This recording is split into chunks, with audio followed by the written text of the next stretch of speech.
ಪ್ರಿಯರಾದ ದೇವಜನರೇ, ಇವತ್ತು ನಾವು ಆಲೋಚನೆ ಮಾಡ್ತಿರುವಂತಹ ಅಂಶದ ಹೆಸರು ದೇವರನ್ನು ಪರೀಕ್ಷಿಸಬಹುದು.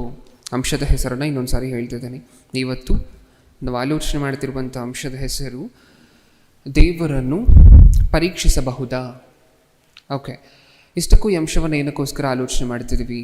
ಈ ಅಂಶದ ಹೆಸರನ್ನು ಕೇಳಿದ ತಕ್ಷಣ ನಮಗೇನು ಅರ್ಥ ಆಗುತ್ತೆ? ದೇವರನ್ನು ಪರೀಕ್ಷಿಸಬಹುದಾ, ಏನು ಅರ್ಥ ಆಗುತ್ತೆ? ಏನಕ್ಕೋಸ್ಕರ ಈ ಅಂಶವನ್ನು ಆಲೋಚನೆ ಮಾಡ್ತಿರಬಹುದು? ಹಾಗಿದ್ರೆ ಮನುಷ್ಯರಲ್ಲಿ ದೇವರನ್ನು ಪರೀಕ್ಷೆ ಮಾಡುವಂಥವ್ರು ಯಾರಾದರೂ ಇದ್ದೀವ? ಈ ದೇವರನ್ನು ನಾವು ಪರೀಕ್ಷೆ ಮಾಡಬಹುದಾ ಅನ್ನುವಂತಹ ಈ ಪ್ರಶ್ನೆಯನ್ನು ಕೇಳುವುದಕ್ಕಿಂತ ಮುಂಚೆ, ದೇವರು ನಮ್ಮನ್ನು ಪರೀಕ್ಷೆ ಮಾಡ್ತಾರೆ ಪ್ರಿಯರೇ? ದೇವರು ನಮ್ಮನ್ನು ಪರೀಕ್ಷೆ ಮಾಡ್ತಾರೆ. ಸತ್ಯವೇದದಲ್ಲಿ ಸ್ಪಷ್ಟವಾಗಿ ಬರೆಸಿದ್ದಾರೆ, ಯೆಹೋವನು ಹೃದಯವನ್ನು ಪರಿಶೋಧಿಸ್ತಾರೆ ಅಂತ ಹೇಳಿ ಭಕ್ತರಿಗೆ ಸುಮಾರು ಪರೀಕ್ಷೆಗಳನ್ನು ಕೊಟ್ಟಿರುವಂತಹದ್ದು ನೀವು ನೋಡಿದ್ದೀರಾ? ಮನುಷ್ಯರನ್ನು ಭೂಮಿಯ ಮೇಲೆ ಉಂಟು ಮಾಡಿದ ತಕ್ಷಣ ಓಪನಿಂಗ್ ಎಲ್ಲಿಂದ ಶುರು ಮಾಡ್ತಾರೆ? ದೇವರು ಪರೀಕ್ಷೆಯಿಂದ. ಆದಾಮ್ ಒಬ್ಬರಿಗೆ ಒಂದು ಮರವನ್ನು ನೆಟ್ಟು, ಅಂದರೆ ಆ ಮರದ ಹಣ್ಣನ್ನು ಸ್ಪೆಸಿಫಿಕ್ ಆಗಿ ನೀವು ತಿನ್ನಬಾರ್ದು ಅಂತ ಹೇಳ್ತಾರೆ. ಹೌದಾ? ಪರೀಕ್ಷೆಯಿಂದನೇ ಶುರು ಮಾಡ್ತಾರಲ್ವ ದೇವರು. ಹಾಗಾದರೆ ದೇವರು ನಮ್ಮನ್ನು ಪರೀಕ್ಷಿಸ್ತಾರಾ ಇಲ್ವಾ? ಪರೀಕ್ಷಿಸ್ತಾರೆ. ನಾವು ದೇವರನ್ನು ಪರೀಕ್ಷಿಸಬಹುದಾ? ದೇವರು ನಮ್ಮನ್ನು ಪರೀಕ್ಷಿಸ್ತಿದ್ದಾರೆ, ಪ್ರತಿದಿನನೂ ಪರೀಕ್ಷಿಸ್ತಿದ್ದಾರೆ. ಹೌದಾ? ನಾವು ದೇವರನ್ನು ಪರೀಕ್ಷಿಸಬಹುದಾ? ಓಕೆ, ಶಾಲೆಗೆ ನೀವು ನಿಮ್ಮ ಮಕ್ಕಳ ಪ್ರೋಗ್ರೆಸ್ ರಿಪೋರ್ಟು ಅದು ಇದು ಕಲೆಕ್ಟ್ ಮಾಡ್ಕೊಳ್ಲಿಕ್ಕೆ ಹೋದಾಗ ಯಾರು ಯಾರಿಗೆ ಪರೀಕ್ಷೆ ಕೊಡ್ತಿರ್ತಾರೆ ಶಾಲೆಯಲ್ಲಿ? ಶಿಕ್ಷಕರು ಮಕ್ಕಳಿಗೆ. ಯಾವತ್ತಾದರೂ ಉಲ್ಟಾ ಆಗಿರುವಂತಹದನ್ನು ನೋಡಿದ್ದೀರಾ ನೀವು? ಮಕ್ಕಳು ಒಂದು 50 ಜನ ಒಂದು ಕ್ಲಾಸಲ್ಲಿರುವಂತಹ ಮಕ್ಕಳೆಲ್ಲರೂ ಸೇರಿ ಆ ಟೀಚರನ್ನು ಒಂದು ಚೇರ್ ಮೇಲೆ ಕೂರಿಸಿ ಒಂದು ಪ್ಯಾಡನ್ನು ಕೊಟ್ಟು ಬರೀರಿ ನೀವು ಪರೀಕ್ಷೆಯನ್ನು ಅನ್ನುವಂಥದ್ದು ನೋಡಿದ್ದೀರಾ? ಇಲ್ಲ. ಅದೊಂಥರ ಸ್ಟ್ರೇಂಜ್ ಆಗಿರುತ್ತಲ್ವ, ಆಕ್ವರ್ಡ್ ಆಗಿರುತ್ತಲ್ವ, ನೋಡಲಿಕ್ಕೆ ಆಗದೇ ಇರುವಂತಹದ್ದು. ಹೌದಾ? ಮಕ್ಕಳು ಶಿಕ್ಷಕರಿಗೆ ಪರೀಕ್ಷೆಯನ್ನು ಕೊಡುವಂತಹದ್ದು. ಹಾಗಾದರೆ ಈ ಲೋಕವನ್ನು ನೀವು ನೋಡಿದಾಗ ಯಾರು ಜಾಸ್ತಿ ತಿಳ್ಕೊಂಡಿದ್ದಾರೋ, ಯಾರು ಹಿರಿಯರಿದ್ದಾರೋ ಅವರು ಕಿರಿಯರಿಗೆ ಪರೀಕ್ಷೆ ಕೊಡುವಂತಹದ್ದನ್ನು ನೀವು ನೋಡಿದ್ದೀರಾ. ಹೌದಲ್ವಾ?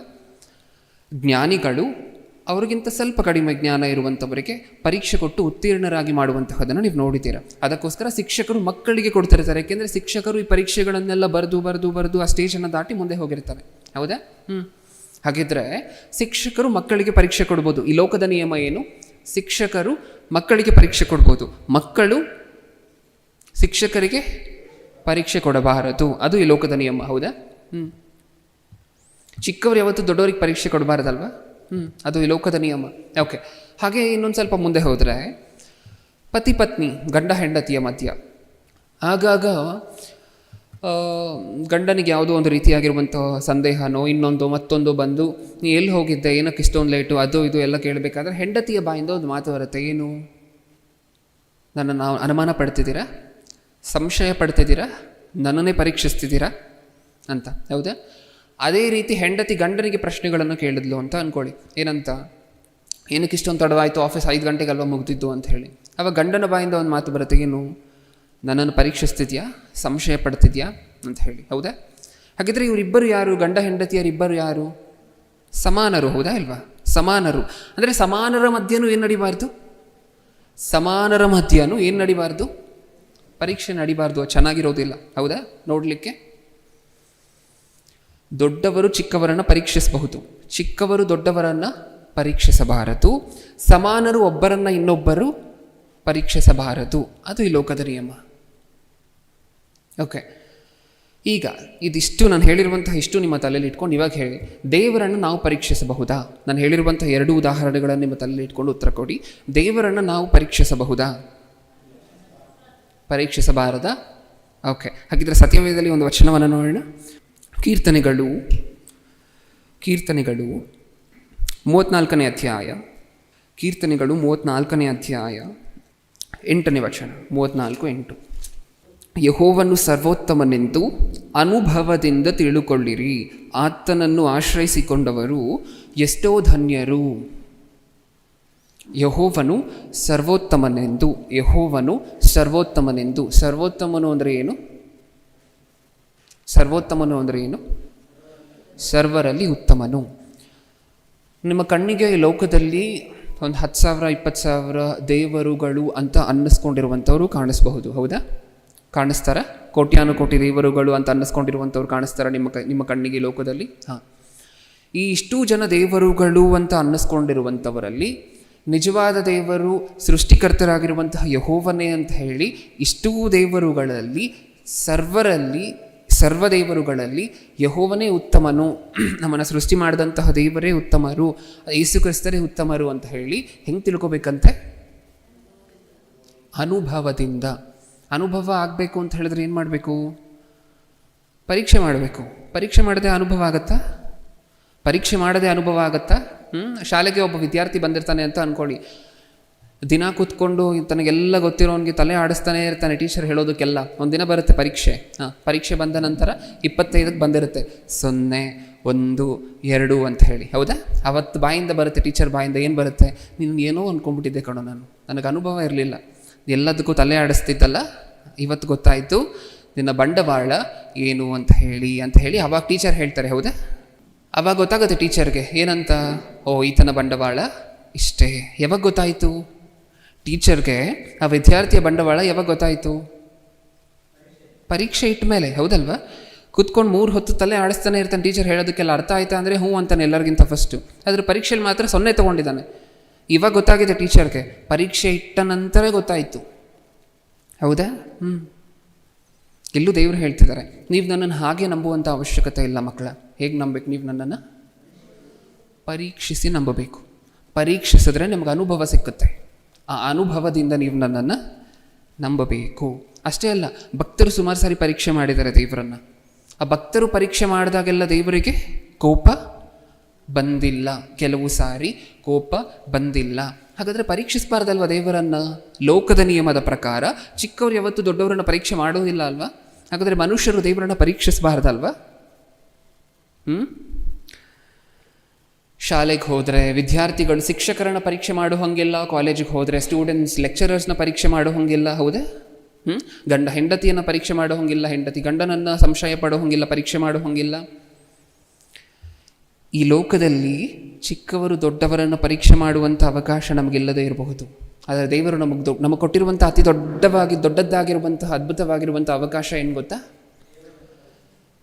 ದೇವರನ್ನು ಮನುಷ್ಯರು ಪರೀಕ್ಷಿಸಿ ಪರೀಕ್ಷಿಸಬಹುದು. ಮನುಷ್ಯರು ದೇವರನ್ನು ಪರೀಕ್ಷಿಸಬಹುದು. ಇದು ಕೇಳಿದ ತಕ್ಷಣ ಇನ್ನೊಂದು ರೆಫರೆನ್ಸ್ ನಮ್ಮ ತಲೆಯಲ್ಲಿ ಹಾಗೆಯೇ ಬರ್ತಾ ಇರಬೇಕು. ಯಾವ ರೆಫರೆನ್ಸು? ಯೇಸು ಕ್ರಿಸ್ತರು ಹೇಳಿದ್ರಲ್ಲ ಬ್ರದರ್, ದೇವರನ್ನು ಪರೀಕ್ಷೆ ಮಾಡಬಾರ್ದು ಅಂತ ಹೇಳಿದ್ರಲ್ವ, ನೀವು ಮಾಡಬಹುದು ಅಂತ ಹೇಳ್ತಿದ್ದೀರಾ. ಹೊಸ ಒಡಂಬಡಿಕೆಯಲ್ಲಿ ಯೇಸು ಕ್ರಿಸ್ತರು, ನೀವು ದೇವರ ಅಪವಾದಿ ಬಂದು ಯೇಸು ಕ್ರಿಸ್ತರನ್ನ ಶೋಧನೆ ಕೊಡಬೇಕಾದ್ರೆ ದೇವರನ್ನು ಪರೀಕ್ಷಿಸಬಾರದು ಅಂತ ಹೇಳ್ತಾರಲ್ವ ಯೇಸು ಕ್ರಿಸ್ತರು. ಪರೀಕ್ಷಿಸಬಾರದಾಗಿರುವಂಥ ಕೆಲವು ಸಂದರ್ಭಗಳಿದೆ, ದೇವರನ್ನು ಪರೀಕ್ಷಿಸಬಹುದಾಗಿರುವಂಥ ಕೆಲವು ಸಂದರ್ಭಗಳಿದೆ ಸತ್ಯವೇದದಲ್ಲಿ. ಹಾಗಿದ್ರೆ ದೇವರನ್ನು ಪರೀಕ್ಷಿಸಬಹುದಾ? ಪರೀಕ್ಷಿಸಬಹುದು. ಪರೀಕ್ಷಿಸಬಾರದು. ಹಾಗಿದ್ರೆ ಪರೀಕ್ಷೆ ಯಾವಾಗ ಮಾಡಬಹುದು, ಯಾವಾಗ ಪರೀಕ್ಷೆ ಮಾಡಬಾರ್ದು ದೇವರನ್ನು? ಅದನ್ನೇ ಇವತ್ತಿನ ಸಂದೇಶದಲ್ಲಿ ಆಲೋಚನೆ ಮಾಡಲಿಕ್ಕೆ ಹೊರಟಿದ್ದೀವಿ. ಓಕೆ, ಫಸ್ಟ್ ಪರೀಕ್ಷೆ ಮಾಡುವುದರ ಬಗ್ಗೆ ಮಾತಾಡೋಣ. ಯಾವಾಗ ನಾವು ದೇವರನ್ನು ಪರೀಕ್ಷೆ ಮಾಡಬಹುದು ಅನ್ನುವುದರ ಬಗ್ಗೆ ಮಾತಾಡೋಣ. ಆಮೇಲೆ ಯಾವಾಗ ಪರೀಕ್ಷೆ ಮಾಡಬಾರ್ದು ಅಂತ ಹೇಳಿ ನಮಗೆ ಅರ್ಥ ಆಗುತ್ತೆ ಆಟೋಮ್ಯಾಟಿಕ್ಕಾಗಿ. ಓಕೆ, ಈಗ ಓದಂತಹ ವಚನದಲ್ಲಿ ಏನು ಓದ್ಕೊಂಡ್ವಿ ಪ್ರಿಯರೇ? ನಾವು ದೇವರನ್ನು ಹೆಂಗೆ ನಂಬಬೇಕಂತೆ? ಸರ್ವೋತ್ತಮನು ಇರುವಂತಹ ಇಷ್ಟು ಕೋಟಿ ದೇವರುಗಳು ಅಂತ ನಾನು ಹೇಳ್ತಿಲ್ಲ, ಜನರು ಕರಿತಿರುವಂತಹದ್ದು ಅಷ್ಟೇ. ಓಕೆ, ಇಷ್ಟು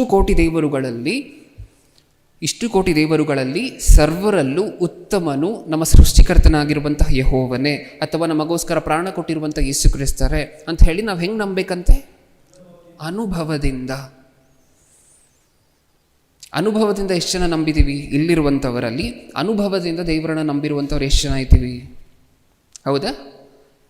ಏನೇನು ಅನುಭವ ಸಿಕ್ತು ನಮಗೆ? ಏನೇನು ಅನುಭವ ಆಯಿತು? ಓಕೆ, ಸರ್ವರಲ್ಲೂ ಉತ್ತಮನು ಯೆಹೋವನೇ ಅಂತ ಹೇಳಿ ಹೆಂಗೆ ಗೊತ್ತಾಯಿತು ನಮಗೆ? ಪರೀಕ್ಷಿಸಬಹುದಂತೆ. ಹೌದಲ್ವ? ದೇವರು ಅದನ್ನೇ ಅಲ್ವ ಹೇಳಿತು, ಪರೀಕ್ಷಿಸಬಹುದು.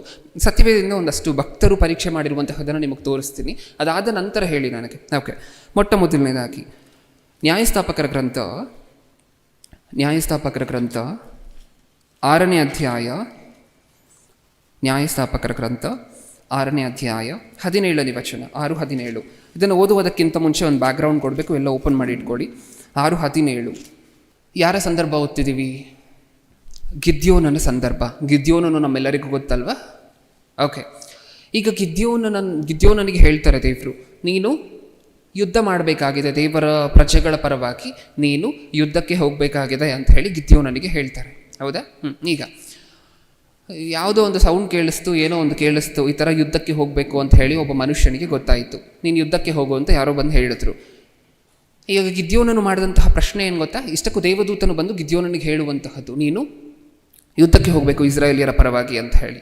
ಓಕೆ, ಇಷ್ಟಕ್ಕೂ ಮಿಥ್ಯಾನರಿಂದ ಸ್ವಲ್ಪ ತೊಂದರೆಗಳು ಏರ್ಪಟ್ಟಿರುತ್ತೆ. ಅದಕ್ಕೋಸ್ಕರ ಮಿಥ್ಯಾನರಿಂದ ಬಿಡಿಸ್ಲಿಕ್ಕೋಸ್ಕರನೇ ದೇವರು ಗಿದ್ಯೋನನ್ನು ಏರ್ಪಡಿಸಿರ್ತಾರೆ. ಓಕೆ, ಈಗ ಯುದ್ಧಕ್ಕೆ ಹೋಗಬೇಕು ಅಂತ ಹೇಳಿ ದೇವದೂತನು ಗಿದ್ಯೋನನ ಮುಂದೆ ಪ್ರತ್ಯಕ್ಷವಾಗಿ ನೀನು ಈ ರೀತಿ ಯುದ್ಧಕ್ಕೆ ಹೋಗಬೇಕು, ಇಸ್ರಾಯೇಲಿಯರನ್ನು ಮಿಥ್ಯಾನರಿಂದ ರಕ್ಷಿಸಬೇಕು ಅಂತ ಹೇಳ್ತಾರೆ. ಈಗ ಗಿದ್ಯೋನನು ಏನು ಮಾಡ್ತಾರೆ ಗೊತ್ತಾ? ಏನು ಮಾಡ್ತಾರೆ? ದೇವದೂತನ ಹತ್ರ ಮಾತಾಡ್ತಾರೆ. ಏನು ಪ್ರಶ್ನೆ ಕೇಳ್ತಾರೆ ದೇವದೂತನ ಹತ್ರ? ಇಷ್ಟಕ್ಕೂ ನೀನು ಯುದ್ಧಕ್ಕೆ ಹೋಗುವಂತಿದೆಯಲ್ವಾ, ನಾನು ಯುದ್ಧಕ್ಕೆ ಹೋದರೆ ನನ್ನನ್ನು ಯುದ್ಧದಲ್ಲಿ ಗೆಲ್ಲಿಸ್ತೀನಿ ಅಂತ ಹೇಳ್ತಿದ್ಯಲ್ವಾ, ದೇವರು ಈ ಥರ ಹೇಳಿದ್ದಾರೆ ಅಂತ ನೀನು ಹೇಳ್ತಿದ್ಯಲ್ವಾ. ಓಕೆ, ನೀನು ಒಬ್ಬ ದೇವದೂತ. ಇಷ್ಟಕ್ಕೂ ದೇವದೂತ ಅನ್ನೋದಕ್ಕೆ ದೇವರು ಅನ್ನೋದಕ್ಕೆ ಡಿಸ್ಟಿಂಕ್ಷನ್ ಇಲ್ಲ. ಹಳೆ ಒಡಂಬಡಿಕೆಯಲ್ಲಿ ನಾರ್ಮಲಾಗಿ ಭಕ್ತರು ಈ ಡಿಸ್ಟಿಂಕ್ಷನನ್ನು ನೋಡ್ತಿರಲಿಲ್ಲ, ಡಿಫ್ರೆನ್ಸನ್ನು ನೋಡ್ತಿರಲಿಲ್ಲ. ದೇವದೂತ ಬಂದು ಮಾತಾಡಬೇಕಾದ್ರೆ ದೇವರು ಅಂತಲೇ ಮಾತಾಡಿಸ್ತಾ ಇದ್ರು, ಯಾಕೆಂದರೆ ಆ ದೇವರು ಮಾತುಗಳಾಗಿರೋದರಿಂದ. ಓಕೆ, ಈಗ ಆ ದೇವದೂತನ ಹತ್ರ ಮಾತಾಡ್ತಾರೆ. ಏನಂತ ಮಾತಾಡ್ತಾರೆ? ನೀವು ಬಂದು ಹೇಳ್ತಿದ್ದೀರಾ ಅಲ್ವಾ, ನೀವು ಬಂದು ಹೇಳ್ತಿರುವಂತಹದ್ದು ನಿಜವಾದ ದೇವರು ಆಗಿರುವಂತಹ ಯೆಹೋವನೇ ಹೇಳ್ತಿರುವಂತಹ ಮಾತು ಅಂತ ಹೇಳಿ ನಾನು ಹೆಂಗೆ ನಂಬೋದು? ಹೌದಾ? ಆ ಕಾಲದಲ್ಲೇ ವಿಗ್ರಹಾರಾಧನೆಗಳು ಸಾಕಷ್ಟು ಇತ್ತು. ಆ ಕಾಲದಲ್ಲೇ ದೇವರುಗಳು ಅಂತ ಹೇಳಿ ಲೋಕದ ಜನರು ಸುಮಾರು ಕಲ್ಲುಗಳನ್ನು, ಮೂರ್ತಿಗಳನ್ನು ಸುಮಾರು ಕರಿತಾ ಇದ್ರು. ಓಕೆ, ಈಗ ಅಷ್ಟೂ ಜನ ದೇವರುಗಳಲ್ಲಿ ನಿಜವಾದ ದೇವರೇ ಬಂದು ಈ ಮಾತನ್ನು ಹೇಳ್ತಿದ್ದಾರೆ. ಏನಂತ? ನೀನು ಯುದ್ಧಕ್ಕೆ ಹೋಗೋ, ನಾನು ನಿನಗೆ ಜಯ ಕೊಡ್ತೀನಿ ಅಂತ ನಿಜವಾದ ದೇವರೇ ಹೇಳ್ತಿದ್ದಾರೆ ಅಂತ ಹೇಳಿ ನಾನು ಹೆಂಗೆ ನಂಬೋದು? ಅದಕ್ಕೆ ನನ್ನ ಗ್ಯಾರಂಟಿ ಏನು ಅಂತ ಹೇಳಿ ಯಾರನ್ನು ಕೇಳ್ತಾರೆ? ಗಿದ್ಯೋನನು ದೇವದೂತರನ್ನು ಕೇಳ್ತಾರೆ. ಇದೇನಿದು? ದೇವರನ್ನು ಪರೀಕ್ಷೆ ಮಾಡಿದಂಗೆ ಅಲ್ವಾ? ಹೌದಾ ಇಲ್ವಾ? ನನ್ನ ಗ್ಯಾರಂಟಿ ಏನು? ನಿಜವಾದ ದೇವರೇ ಈ ಮಾತನ್ನು ನಿನ್ನ ಹತ್ರ ಮಾತಾಡಿಸ್ತಿರುವಂಥವರು ಅಂತ ಹೇಳಿ ನನ್ನ ಗ್ಯಾರಂಟಿ ಏನು? ಒಂದು ವೇಳೆ ನೀನು ನಿಜವಾದ ದೇವರಲ್ಲ ಅಂತ ಅನ್ಕೋ, ನಿನ್ನ ಹತ್ರ ಮಾತಾಡಿಸ್ತಿರುವಂಥವ್ರು ನಿಜವಾದ ದೇವರಲ್ಲ ಅಂತ ಅನ್ಕೋ, ಅವಾಗ ನಾನು ಯುದ್ಧಕ್ಕೆ ಹೋದೆ ಅಂತ ಅನ್ಕೋ, ಏನಾಗುತ್ತೆ? ತಲೆ ಉರುಳೋಗುವಂತಹ ಪರಿಸ್ಥಿತಿ ಅದು. ಹೌದಾ? 10 ರೂಪಾಯಿ 20 ರೂಪಾಯಿ ನಷ್ಟ ಆಗುವಂತಹದ್ದಲ್ಲ, ಪ್ರಾಣ ಹೋಗುವಂತಹ ಪರಿಸ್ಥಿತಿ ಅದು. ಹೌದಲ್ವಾ?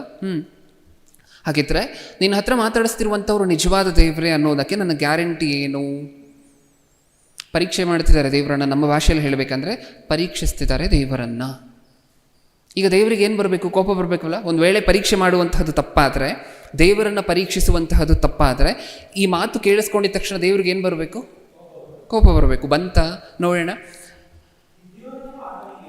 ಗಿದ್ಯೋನನು ಆತನಿಗೆ, ಸ್ವಾಮಿ ದಯವಿರಲಿ, ನನ್ನೊಂದಿಗೆ ಮಾತಾಡುತ್ತಿರುವ ತಾವು ಸ್ವಾಮಿಯವರೇ ಆಗಿದ್ದೀರೆಂಬುದಕ್ಕೆ ನನಗೊಂದು ಗುರುತನ್ನು ಅನುಗ್ರಹಿಸಬೇಕು. ನಾನು ಹೋಗಿ ನನಗೊಂದು ಗುರುತನ್ನು ಕೊಡಬೇಕು. ನೀನೇ ನಿಜವಾದ ದೇವರು ಅಂದರೆ ನಿನ್ನ ಹತ್ರ ಮಾತಾಡಿಸ್ತಿರುವಂಥವ್ರೆ ನಿಜವಾದ ದೇವರು ಅಂತ ಹೇಳಿ ಅದಕ್ಕೊಂದು ಕಾನ್ಫಿಡೆನ್ಸ್ ಬೇಕಲ್ವ ನನಗೆ. ಅದಕ್ಕೋಸ್ಕರ ಒಂದು ಗ್ಯಾರಂಟಿ ಬೇಕು, ಒಂದು ಪ್ರೂಫ್ ಬೇಕು ಅಂತ ಹೇಳಿ ಕೇಳ್ತಾರೆ. ಓಕೆ, ಇವಾಗ ಮನೆಗೆ ಹೋಗಿ ಏನು ತೊಗೊಂಬರ್ತೀನಿ ಅಂತಿದ್ದಾರೆ? ನಾನು ಹೋಗಿ ತಮಗೆ ಕಾಣಿಕೆಯನ್ನು ತೆಗೆದುಕೊಂಡು ಬರುವವರೆಗೆ ತಾವು ಈ ಸ್ಥಳವನ್ನು ಬಿಡಬಾರದು ಎಂದು ಭಿನ್ನವಿಸಲು ಆತನು, ನೀನು ತಿರುಗಿ ಬರುವವರೆಗೂ ನಾನು ಇಲ್ಲೇ ಇರುವೆನು ಅಂದನು. 19ನೇ ವಚನ. ಗಿದ್ಯೋನನು ಮನೆಗೆ ಹೋಗಿ ಒಂದು ಆಡಿನ ಮರಿಯನ್ನು ಪಕ್ವ ಮಾಡಿ, ಒಂದು ಏಫಾ ಹಿಟ್ಟಿನ ಹುಳಿ ಇಲ್ಲದ ರೊಟ್ಟಿಗಳನ್ನು ಸುಟ್ಟು, ಮಾಂಸವನ್ನು ಪುಟ್ಟಿಯಲ್ಲಿಟ್ಟು ಅದರ ರಸವನ್ನು ಬಟ್ಟಲಿನಲ್ಲಿ ಹುಯ್ದು ಎಲ್ಲವನ್ನು ಏಲಾ ಮರದ ಕೆಳಗೆ ಆತನ ಮುಂದೆ ತಂದಿಟ್ಟನು. 20ನೇ ವಚನ. ಆಗ ದೇವದೂತನು ಅವನಿಗೆ ಮಾಂಸವನ್ನು ರೊಟ್ಟಿಯನ್ನು ಆ ಬಂಡೆಯ ಮೇಲಿಟ್ಟು ರಸವನ್ನು ಹುಯಿ ಅನ್ನಲು ಅವನು ಹಾಗೆಯೇ ಮಾಡಿದನು. 21ನೇ ವಚನ. ಅನಂತರ ಯೆಹೋವನ ದೂತನು ತನ್ನ ಕೈಕೋಲನ್ನು ಚಾಚಿ ಅದರ ತುದಿಯನ್ನು ಆ ರೊಟ್ಟಿಗಳಿಗೂ ಮಾಂಸಕ್ಕೂ ಮುಟ್ಟಿಸಲು ಬಂಡೆಯಿಂದ ಬೆಂಕಿ ಎದ್ದು ಅವೆರಡನ್ನು ದಹಿಸಿಬಿಟ್ಟಿತು. ಯೆಹೋವನ ದೂತನು ಅದೃಶ್ಯನಾದನು. ಇದೆಲ್ಲ ಆದ ನಂತರ ಕಾನ್ಫಿಡೆನ್ಸ್ ಬರುತ್ತೆ ಯಾರಿಗೆ? ಗಿದ್ಯೋನನಿಗೆ. ಏಕೆಂದರೆ ನಾನು ತೊಗೊಂಬಂದಿಟ್ಟಂತಹ ಆಹಾರ ನೈವೇದ್ಯ ಏನಾಯಿತು? ಸುಟ್ಟು ಹೋಯಿತು. ಅದು ಗಿದ್ಯೋನನು ಇಟ್ಟಂತಹ ಪರೀಕ್ಷೆ ಏನು ಮಾಡಿಕೊಂಡ್ರು ದೇವರಿಗೆ ಗಿದ್ಯೋನನು ಪರೀಕ್ಷೆ ಇಟ್ಟರು. ಆ ಪರೀಕ್ಷೆಯನ್ನು ಏನು ಮಾಡಿದ್ರು? ದೇವರು ಕ್ಲಿಯರ್ ಮಾಡಿದ್ರ? ಪಾಸ್ ಮಾಡಿದ್ರ? ಪಾಸ್ ಮಾಡಿದ್ರು. ಕೋಪ ಬಂತ ದೇವರಿಗಿಲ್ಲಿ? ಎಲ್ಲಾದರೂ ಕೋಪ ಬಂದಿರುವಂಗೆ ನಿಮಗೆ ಕಾಣಿಸ್ತಿದೆಯಾ? ನನ್ನನ್ನೇ ಪರೀಕ್ಷೆ ಮಾಡ್ತೀಯ ಅಂತ ಎಲ್ಲಾದರೂ ಪ್ರಶ್ನೆ ಮಾಡಿದ್ರ? ಇಲ್ಲ. ಏನಕ್ಕೋಸ್ಕರ ಸುಮ್ಮನೆ ಇದ್ದಾರೆ ದೇವರು? ದೇವರಿಗೆ ಪರೀಕ್ಷೆ ಇಟ್ಟರು ಸುಮ್ಮನೆ ಇದ್ದಾರೆ. ಇಲ್ಲಿ ಟೀಚರ್ ಬಂದು ನಮ್ಮ ಹತ್ರ ಏನಕ್ಕೋಸ್ಕರ ಇಷ್ಟೊಂದು ಕಮ್ಮಿ ಮಾರ್ಕ್ಸ್ ತೊಗೊಂಡಿದ್ಯಾ ಅಂದರೆ, ನಿಮಗೆ ಎಷ್ಟು ಬರುತ್ತೋ ನಾನು ಟೆಸ್ಟ್ ಮಾಡ್ತೀನಿ, ಕೂತ್ಕೊಳ್ಳಿ ಒಂದು ಸಾರಿ ನೋಡೋಣ, ನಾನು 1-2 ಕ್ವೆಶ್ಚನ್ ಬರ್ಕೊಡ್ತೀನಿ, ಆನ್ಸರ್ ಬರ್ಕೊಡಿ ನೋಡೋಣ ಅಂತ ಹೇಳಿದ್ರೆ ಏನು ಮಾಡ್ತಾರೆ? ಕಪಾಳಕ್ಕೆ 4 ಕೊಟ್ಟು TC ಕೊಟ್ಟು ಜೊತೆಯಲ್ಲಿ ಮನೆಗೆ ಕಳಿಸ್ತಾರೆ. ಹೌದಾ? ಇಲ್ಲಿ ಚಾನ್ಸ್ ಇಲ್ಲ. ಚಿಕ್ಕವರಿಗೆ ದೊಡ್ಡವರನ್ನು ಪರೀಕ್ಷೆ ಮಾಡುವಂಥ ಚಾನ್ಸ್ ಇಲ್ಲ ಲೋಕದಲ್ಲಿ. ಆದರೆ ದೇವರು ಎಂಥ ದೊಡ್ಡ ಅವಕಾಶವನ್ನು ಕೊಟ್ಟಿದ್ದಾರೆ, ನಾವು ದೇವರನ್ನು ಪರೀಕ್ಷಿಸಬಹುದು.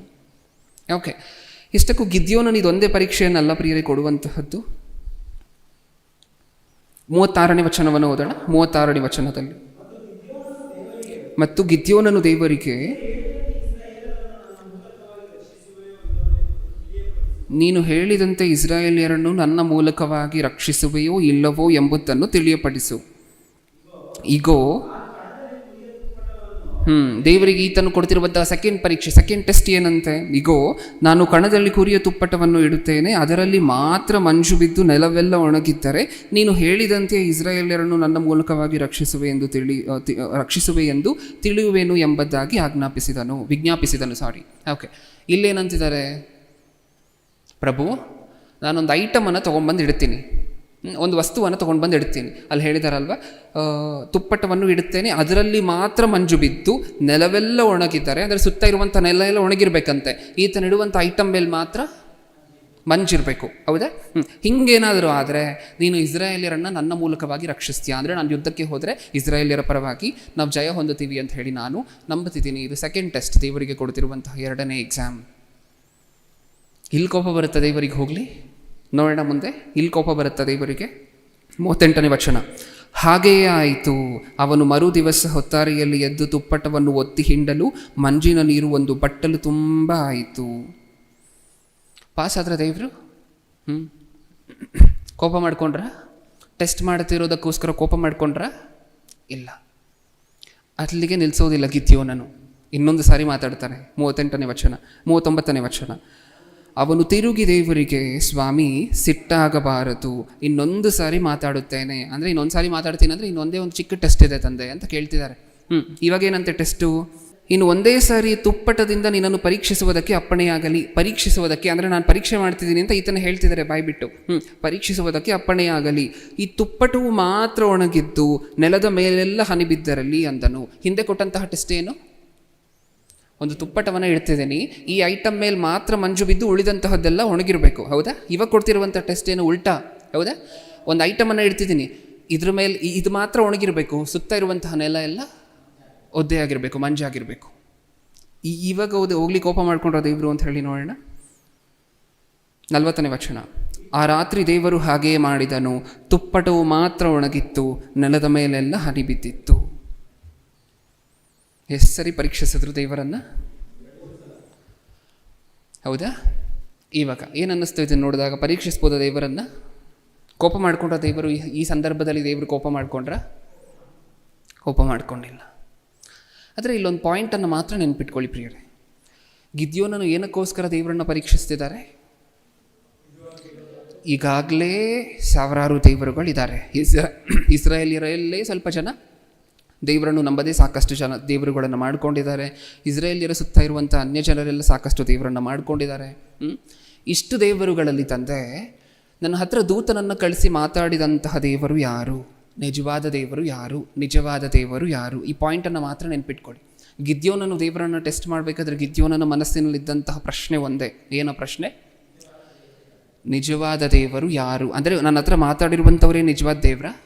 ನನ್ನ ಹತ್ರ ಮಾತಾಡಿರುವಂಥವರೇ ನಿಜವಾದ ದೇವ್ರ? ಅದೊಂದೇ ಪ್ರಶ್ನೆ.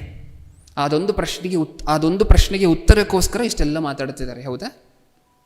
ಓಕೆ, ಇದು ಮೊಟ್ಟ ಮೊದಲನೇ ಭಕ್ತನ ಇತಿಹಾಸ, ದೇವರನ್ನ ಪರೀಕ್ಷೆ ಮಾಡಿದಂಥ ಇತಿಹಾಸ. ಇನ್ನು ಎರಡನೇದಾಗಿ, ಇನ್ನೂ ಸತ್ಯವೇದದಲ್ಲಿ ಯಾರಾದರೂ ಪರೀಕ್ಷೆ ಮಾಡಿದ್ರ? ಯೋಹಾನನು ಬರೆದ ಸುವಾರ್ತೆ 4ನೇ ಅಧ್ಯಾಯ. ಯೋಹಾನನು ಬರೆದ ಸುವಾರ್ತೆ 4ನೇ ಅಧ್ಯಾಯ 47ನೇ ವಚನ. 4:47.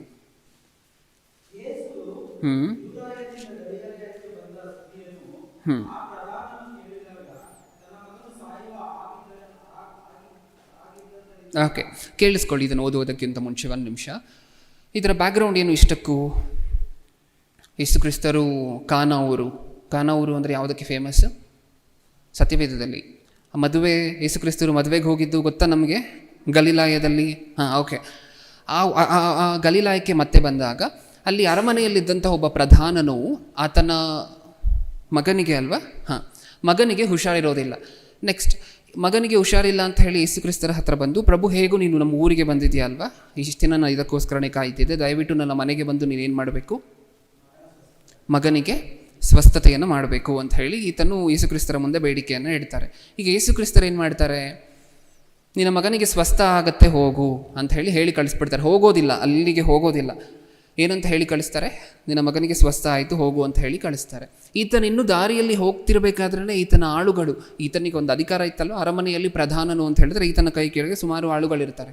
ಓಕೆ, ಈತನ ಆಳುಗಳಲ್ಲಿ ಸುಮಾರು ಜನ ಓಡ್ ಬಂದು, ಪ್ರಭು ನಿನ್ನ ಮಗನಿಗೆ ಸ್ವಸ್ಥ ಆಗೋಯ್ತು ಅಂತ ಹೇಳಿ, ಈತನು ಇನ್ನೂ ಮನೆಗೆ ಹೋಗಿರೋದಿಲ್ಲ, ಅದಕ್ಕೆ ಮುಂಚೆನೇ ಈತನ ಆಳುಗಳು ಬಂದು ಹೇಳ್ತಾರೆ ಇದನ್ನು. ಆವಾಗ ಈತನು ಏನು ಮಾಡಬೇಕು ಪ್ರಿಯರೇ, ನನ್ನ ಮಗನಿಗೆ ಇಷ್ಟು ದಿನ ಹುಷಾರಿರಲಿಲ್ಲ, ಈಗ ಸ್ವಸ್ಥ ಆಗಿದೆ ಅಂತ ಹೇಳಿ ಗೊತ್ತಾದಾಗ ಏನು ಮಾಡಬೇಕು, ಹೌದಾ ಅಂತ ಹೇಳಿ ಖುಷಿ ಪಡಬೇಕಾ ಇಲ್ವಾ, ಖುಷಿಪಟ್ಟು ಸಂತೋಷಪಟ್ಟು ಕುಪ್ಪಳಿಸ್ಬೇಕಾ, ನನ್ನ ಮಗನಿಗೆ ಸ್ವಸ್ಥ ಆಯಿತು ಅಂತ. ಈತನ ಅದು ಮಾಡೋದಿಲ್ಲ. ಏನಂತ ಕೇಳ್ತಾರೆ ಗೊತ್ತಾ, ಡೈರೆಕ್ಟಾಗಿ ನಿನ್ನ ಮಗನಿಗೆ ಸ್ವಸ್ಥ ಆಯಿತು ಅಂತ ಹೇಳಿ ಆಳುಗಳು ಹೇಳಿದ ತಕ್ಷಣ ಏನಂತ ಕೇಳ್ತಾರೆ, ಎಷ್ಟೊತ್ತಿಗೆ ಸ್ವಸ್ಥ ಆಯಿತು, ಎಷ್ಟೊತ್ತಿಗೆ. ಇವಾಗ ಅದು ಮುಖ್ಯನಾ, ಎಷ್ಟೊತ್ತಿಗೆ ಸ್ವಸ್ಥ ಆಯಿತು ಅನ್ನುವಂಥದ್ದು ಮುಖ್ಯನಾ ಇವಾಗ? ಆದರೆ ಈತನ ಬಾಯಲ್ಲಿ ಪ್ರಪ್ರಥಮವಾಗಿ ಬಂದಂತಹ ಕ್ವೆಶ್ಚನ್ ಏನು ಗೊತ್ತಾ, ಎಷ್ಟು ಹೊತ್ತಿಗೆ ನನ್ನ ಮಗನಿಗೆ ಸ್ವಸ್ಥತೆ ಆಯಿತು? ಆವಾಗ ಹೇಳ್ತಾರೆ ಸುಮಾರು 1 ಗಂಟೆ ಆಗಿತ್ತು ಅಂತ ಹೇಳ್ತಾರೆ. ಆವಾಗ ಈ ವ್ಯಕ್ತಿಯೇ ಕನ್ಫರ್ಮ್ ಆಗುತ್ತೆ, ಓಕೆ ಹಾಗಾದರೆ ಯೇಸು ಕ್ರಿಸ್ತರು ನನಗೆ ಹೇಳಿದಂತಹ ಸಮಯದಲ್ಲಿ ಸರಿಯಾಗಿ ಇಲ್ಲಿ ಸ್ವಸ್ಥ ಆಗಿದೆ. ಅಂದರೆ ಯೇಸು ಕ್ರಿಸ್ತರು ನನಗೆ ಯಾವಾಗ ಹೇಳಿದ್ರೋ ಅದು ಹೇಳಿದ ತಕ್ಷಣ ಅಥವಾ ಹೇಳಿದ ನಂತರ ಸ್ವಸ್ಥತೆ ಆಗಿದೆ ನನ್ನ ಮಗನಿಗೆ ಅಂಥೇಳಿ ಅವಾಗ ಕನ್ಫರ್ಮ್ ಮಾಡ್ಕೋತಾರೆ. ಅಂದರೆ ಈ ಸ್ವಸ್ಥತೆ ಯಾರಿಂದ ಆಗಿರುವಂತಹದ್ದು, ಯೇಸು ಕ್ರಿಸ್ತರಿಂದ ಅಂಥೇಳಿ ಅವಾಗ ಕನ್ಫರ್ಮ್ ಮಾಡ್ಕೋತಾರೆ. ಹೌದಾ? ಒಂದು ವೇಳೆ 12:50 ಈತನು ಯೇಸು ಕ್ರಿಸ್ತರ ಹತ್ರ ಮಾತಾಡಿರುವಂತಹದ್ದು 1 ಗಂಟೆ ಆಗಿರಬಹುದು, ಆದರೆ ಸ್ವಸ್ಥತೆ ಆಗಿರುವಂತಹದ್ದು 12:00ವರೆಗೆ ಆಗೋಗಿದೆ ಅಂತ ಅಂದ್ಕೊಳ್ಳಿ. ಆವಾಗ ಏನು ಯೇಸು ಕ್ರಿಸ್ತರಿಂದ ಆಯಿತಾ? ಇಲ್ಲ, ನಾರ್ಮಲಾಗಿ ಆಯಿತು. ಹೌದಲ್ವಾ? ಅಂದರೆ ದೇವರನ್ನು ನಂಬಬೇಕಾದ್ರೆ ಎಷ್ಟು ಪರೀಕ್ಷೆ ಮಾಡ್ತಿದ್ದಾರೆ ಅಂತ ಹೇಳಿ ಒಂದ್ಸರಿ ಊಹೆ ಮಾಡ್ಕೊಂಡು ನೋಡ್ಕೊಳ್ಳಿ. ಸ್ವಸ್ಥತೆಗೋಸ್ಕರ ಯೇಸು ಕ್ರಿಸ್ತರ ಹತ್ರ ಬಂದ್ರ ಅಂತ ಅನ್ಕೋಬೇಡಿ ಇಲ್ಲಿ ದಯವಿಟ್ಟು. ಅವರ ಮೈಂಡ್ ಸೆಟ್ಟನ್ನು ನೋಡಿ, ಎಷ್ಟು ಕ್ರಿಟಿಕಲ್ ಆಗಿದೆ, ಎಷ್ಟು ಕ್ರಿಟಿಸೈಸ್ ಮಾಡಿ ಆಮೇಲೆ ನಂಬ್ತಿದ್ದಾರೆ. ನಮ್ಮಲ್ಲಿ ಯಾವಾಗಿತ್ತು ಈ ಆಸಕ್ತಿ? ಒಂದ್ಸರಿ ನೋಡಿ ಕೆಳಗಡೆ. ಇದೆಲ್ಲ ಆದ ನಂತರ ನಾನು ಹೇಳಿರುವಂತಹದ್ದು 47ನೇ ವಚನದಿಂದ 52ನೇ ವಚನದವರೆಗೂ, 47ರಿಂದ 52ರವರೆಗೂ ಇರುತ್ತೆ. ಮನೆಗೆ ಹೋದ ನಂತರ ದಯವಿಟ್ಟು ಓದಿ. ಈಗ 53ನೇ ವಚನ ಮಾತ್ರ ಓದ್ತಿದ್ದೀನಿ. 53. ಆಗ ನಿನ್ನ ಮಗನು ಬದುಕುತ್ತಾನೆಂದು ಯೇಸು ತನಗೆ ಹೇಳಿದ ತಾಸಿನಲ್ಲೇ ಆಯಿತೆಂದು ತಂದೆಯು ತಿಳ್ಕೊಂಡದ್ದರಿಂದ ಅವನು ಅವನ ಮನೆಯವರೆಲ್ಲರೂ ಆತನನ್ನು ನಂಬಿದರು. ಯೇಸು ಕ್ರಿಸ್ತರನ್ನು ನಂಬಲಿಕ್ಕೆ ಶುರು ಮಾಡಿದ್ರು.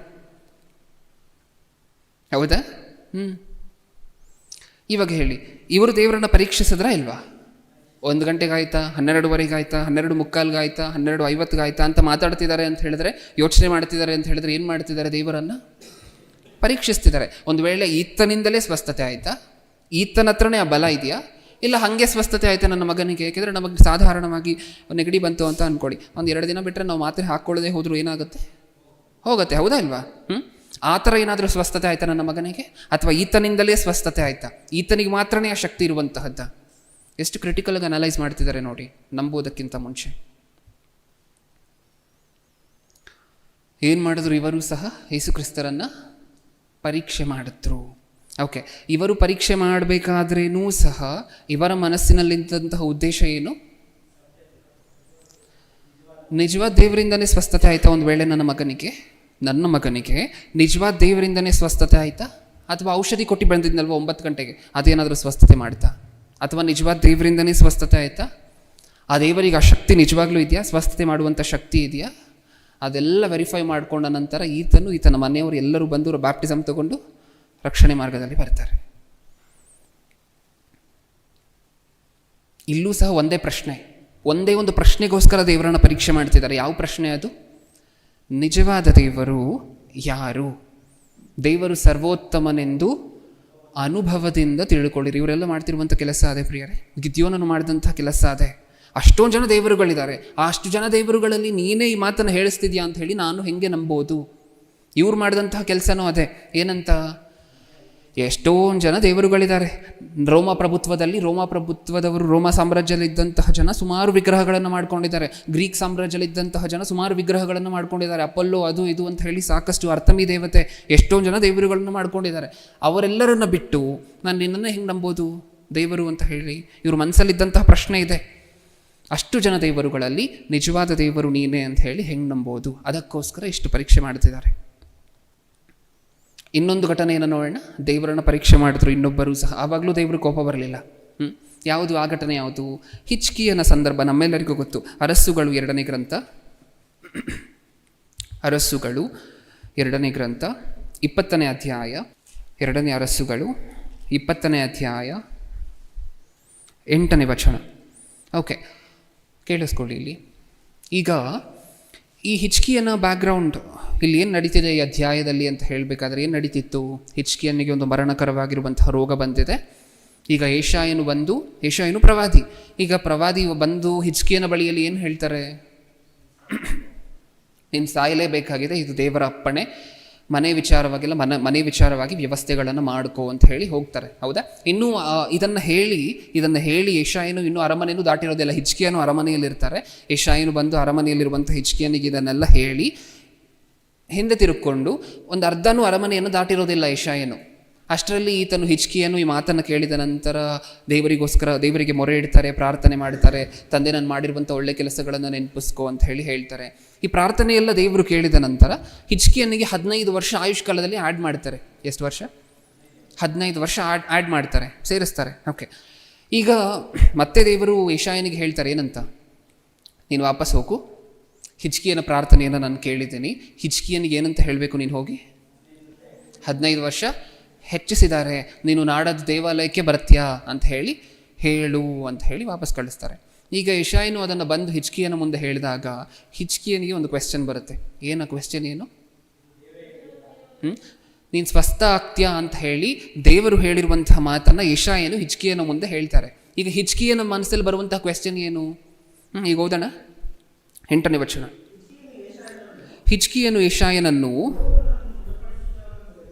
ಯೆಹೋವನು ನನ್ನನ್ನು ಗುಣಪಡಿಸುವನೆಂಬುದಕ್ಕೂ ನಾನು ನಾಡದ್ದು ಆತನ ಆಲಯಕ್ಕೆ ಹೋಗುವನೆಂಬುದಕ್ಕೂ ಗುರುತೇನು ಎಂದು ಕೇಳಿದ್ದಕ್ಕೆ ಆತನು ಏನು ಕೇಳ್ತಿದ್ದಾರೆ ಇಲ್ಲಿ? ನೀನು ಹೇಳ್ದಲ್ವಾ ನೀನು ಸ್ವಸ್ಥ ಆಗ್ತೀಯ ಅಂತ ಹೇಳ್ದಲ್ವಾ? ನನಗೆ ಬಂದಿರುವಂತಹದ್ದು ಮರಣಕರವಾಗಿರುವಂಥ ಕಾಯಿಲೆ.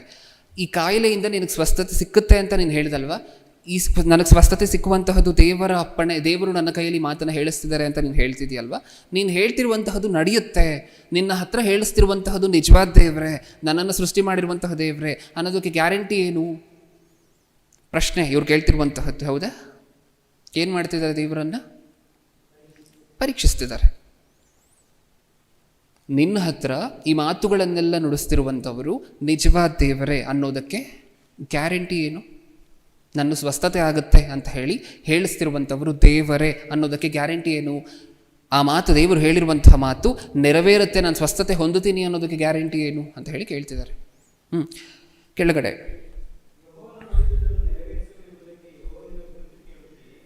ಯೆಹೋವನು ನುಡಿದದ್ದನ್ನು ನೆರವೇರಿಸುವನು ಎಂಬುದಕ್ಕೆ ಯೆಹೋವನಿಂದ ಗುರುತು ಕೇಳುತ್ತಿ.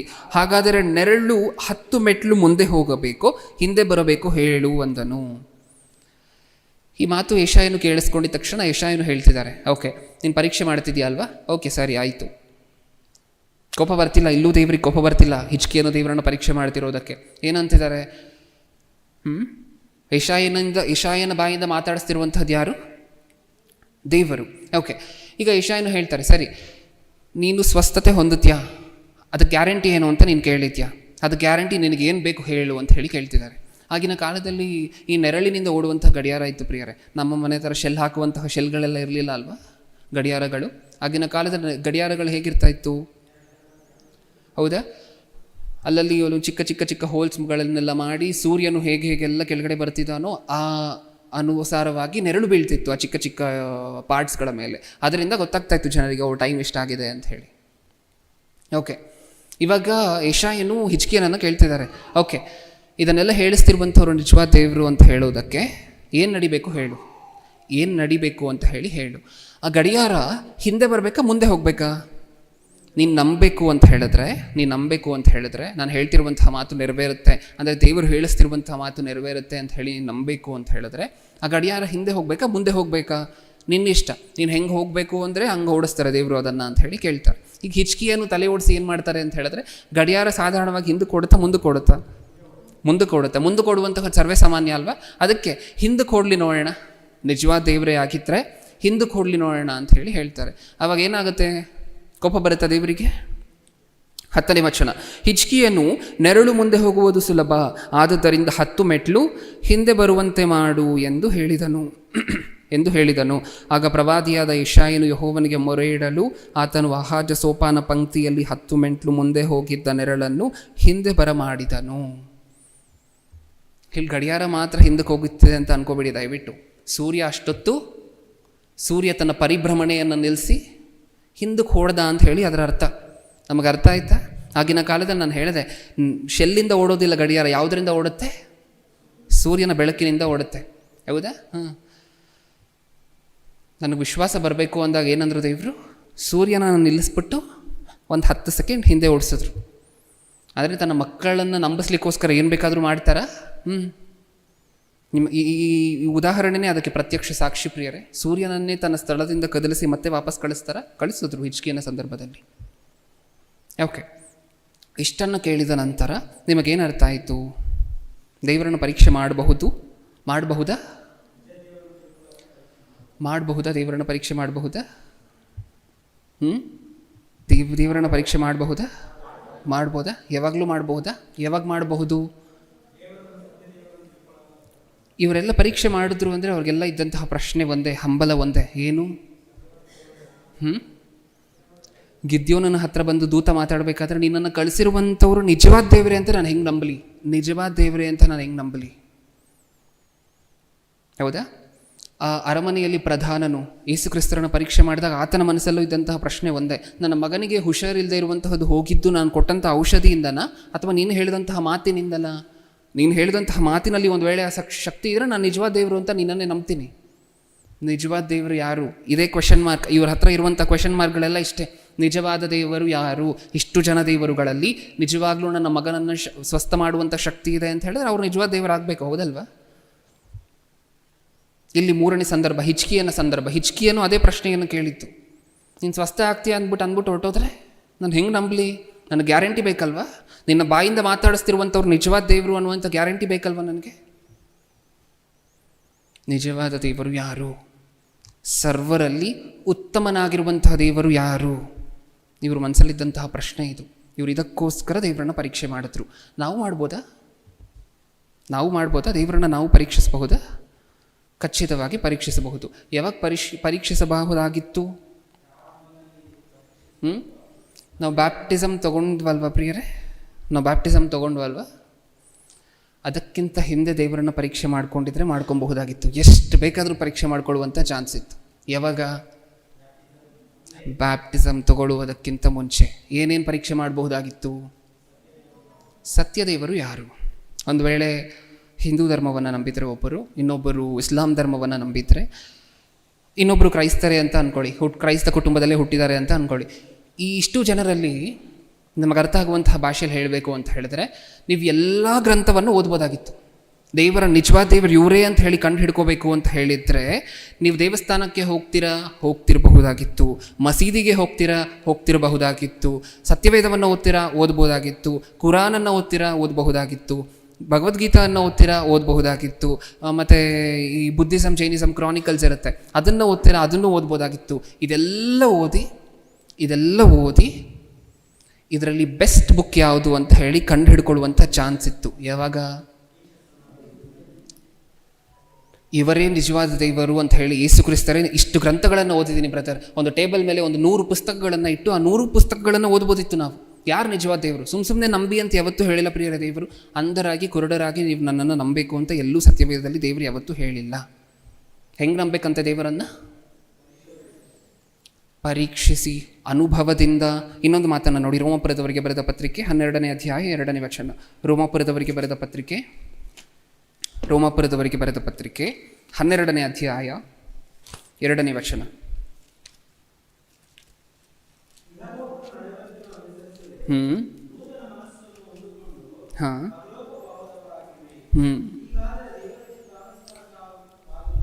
ಹೀಗಾದರೆ ದೇವರ ಚಿತ್ತಾನುಸಾರವಾದದ್ದು, ಅಂದರೆ ದೇವರ ಚಿತ್ತ ಏನಂತೆ?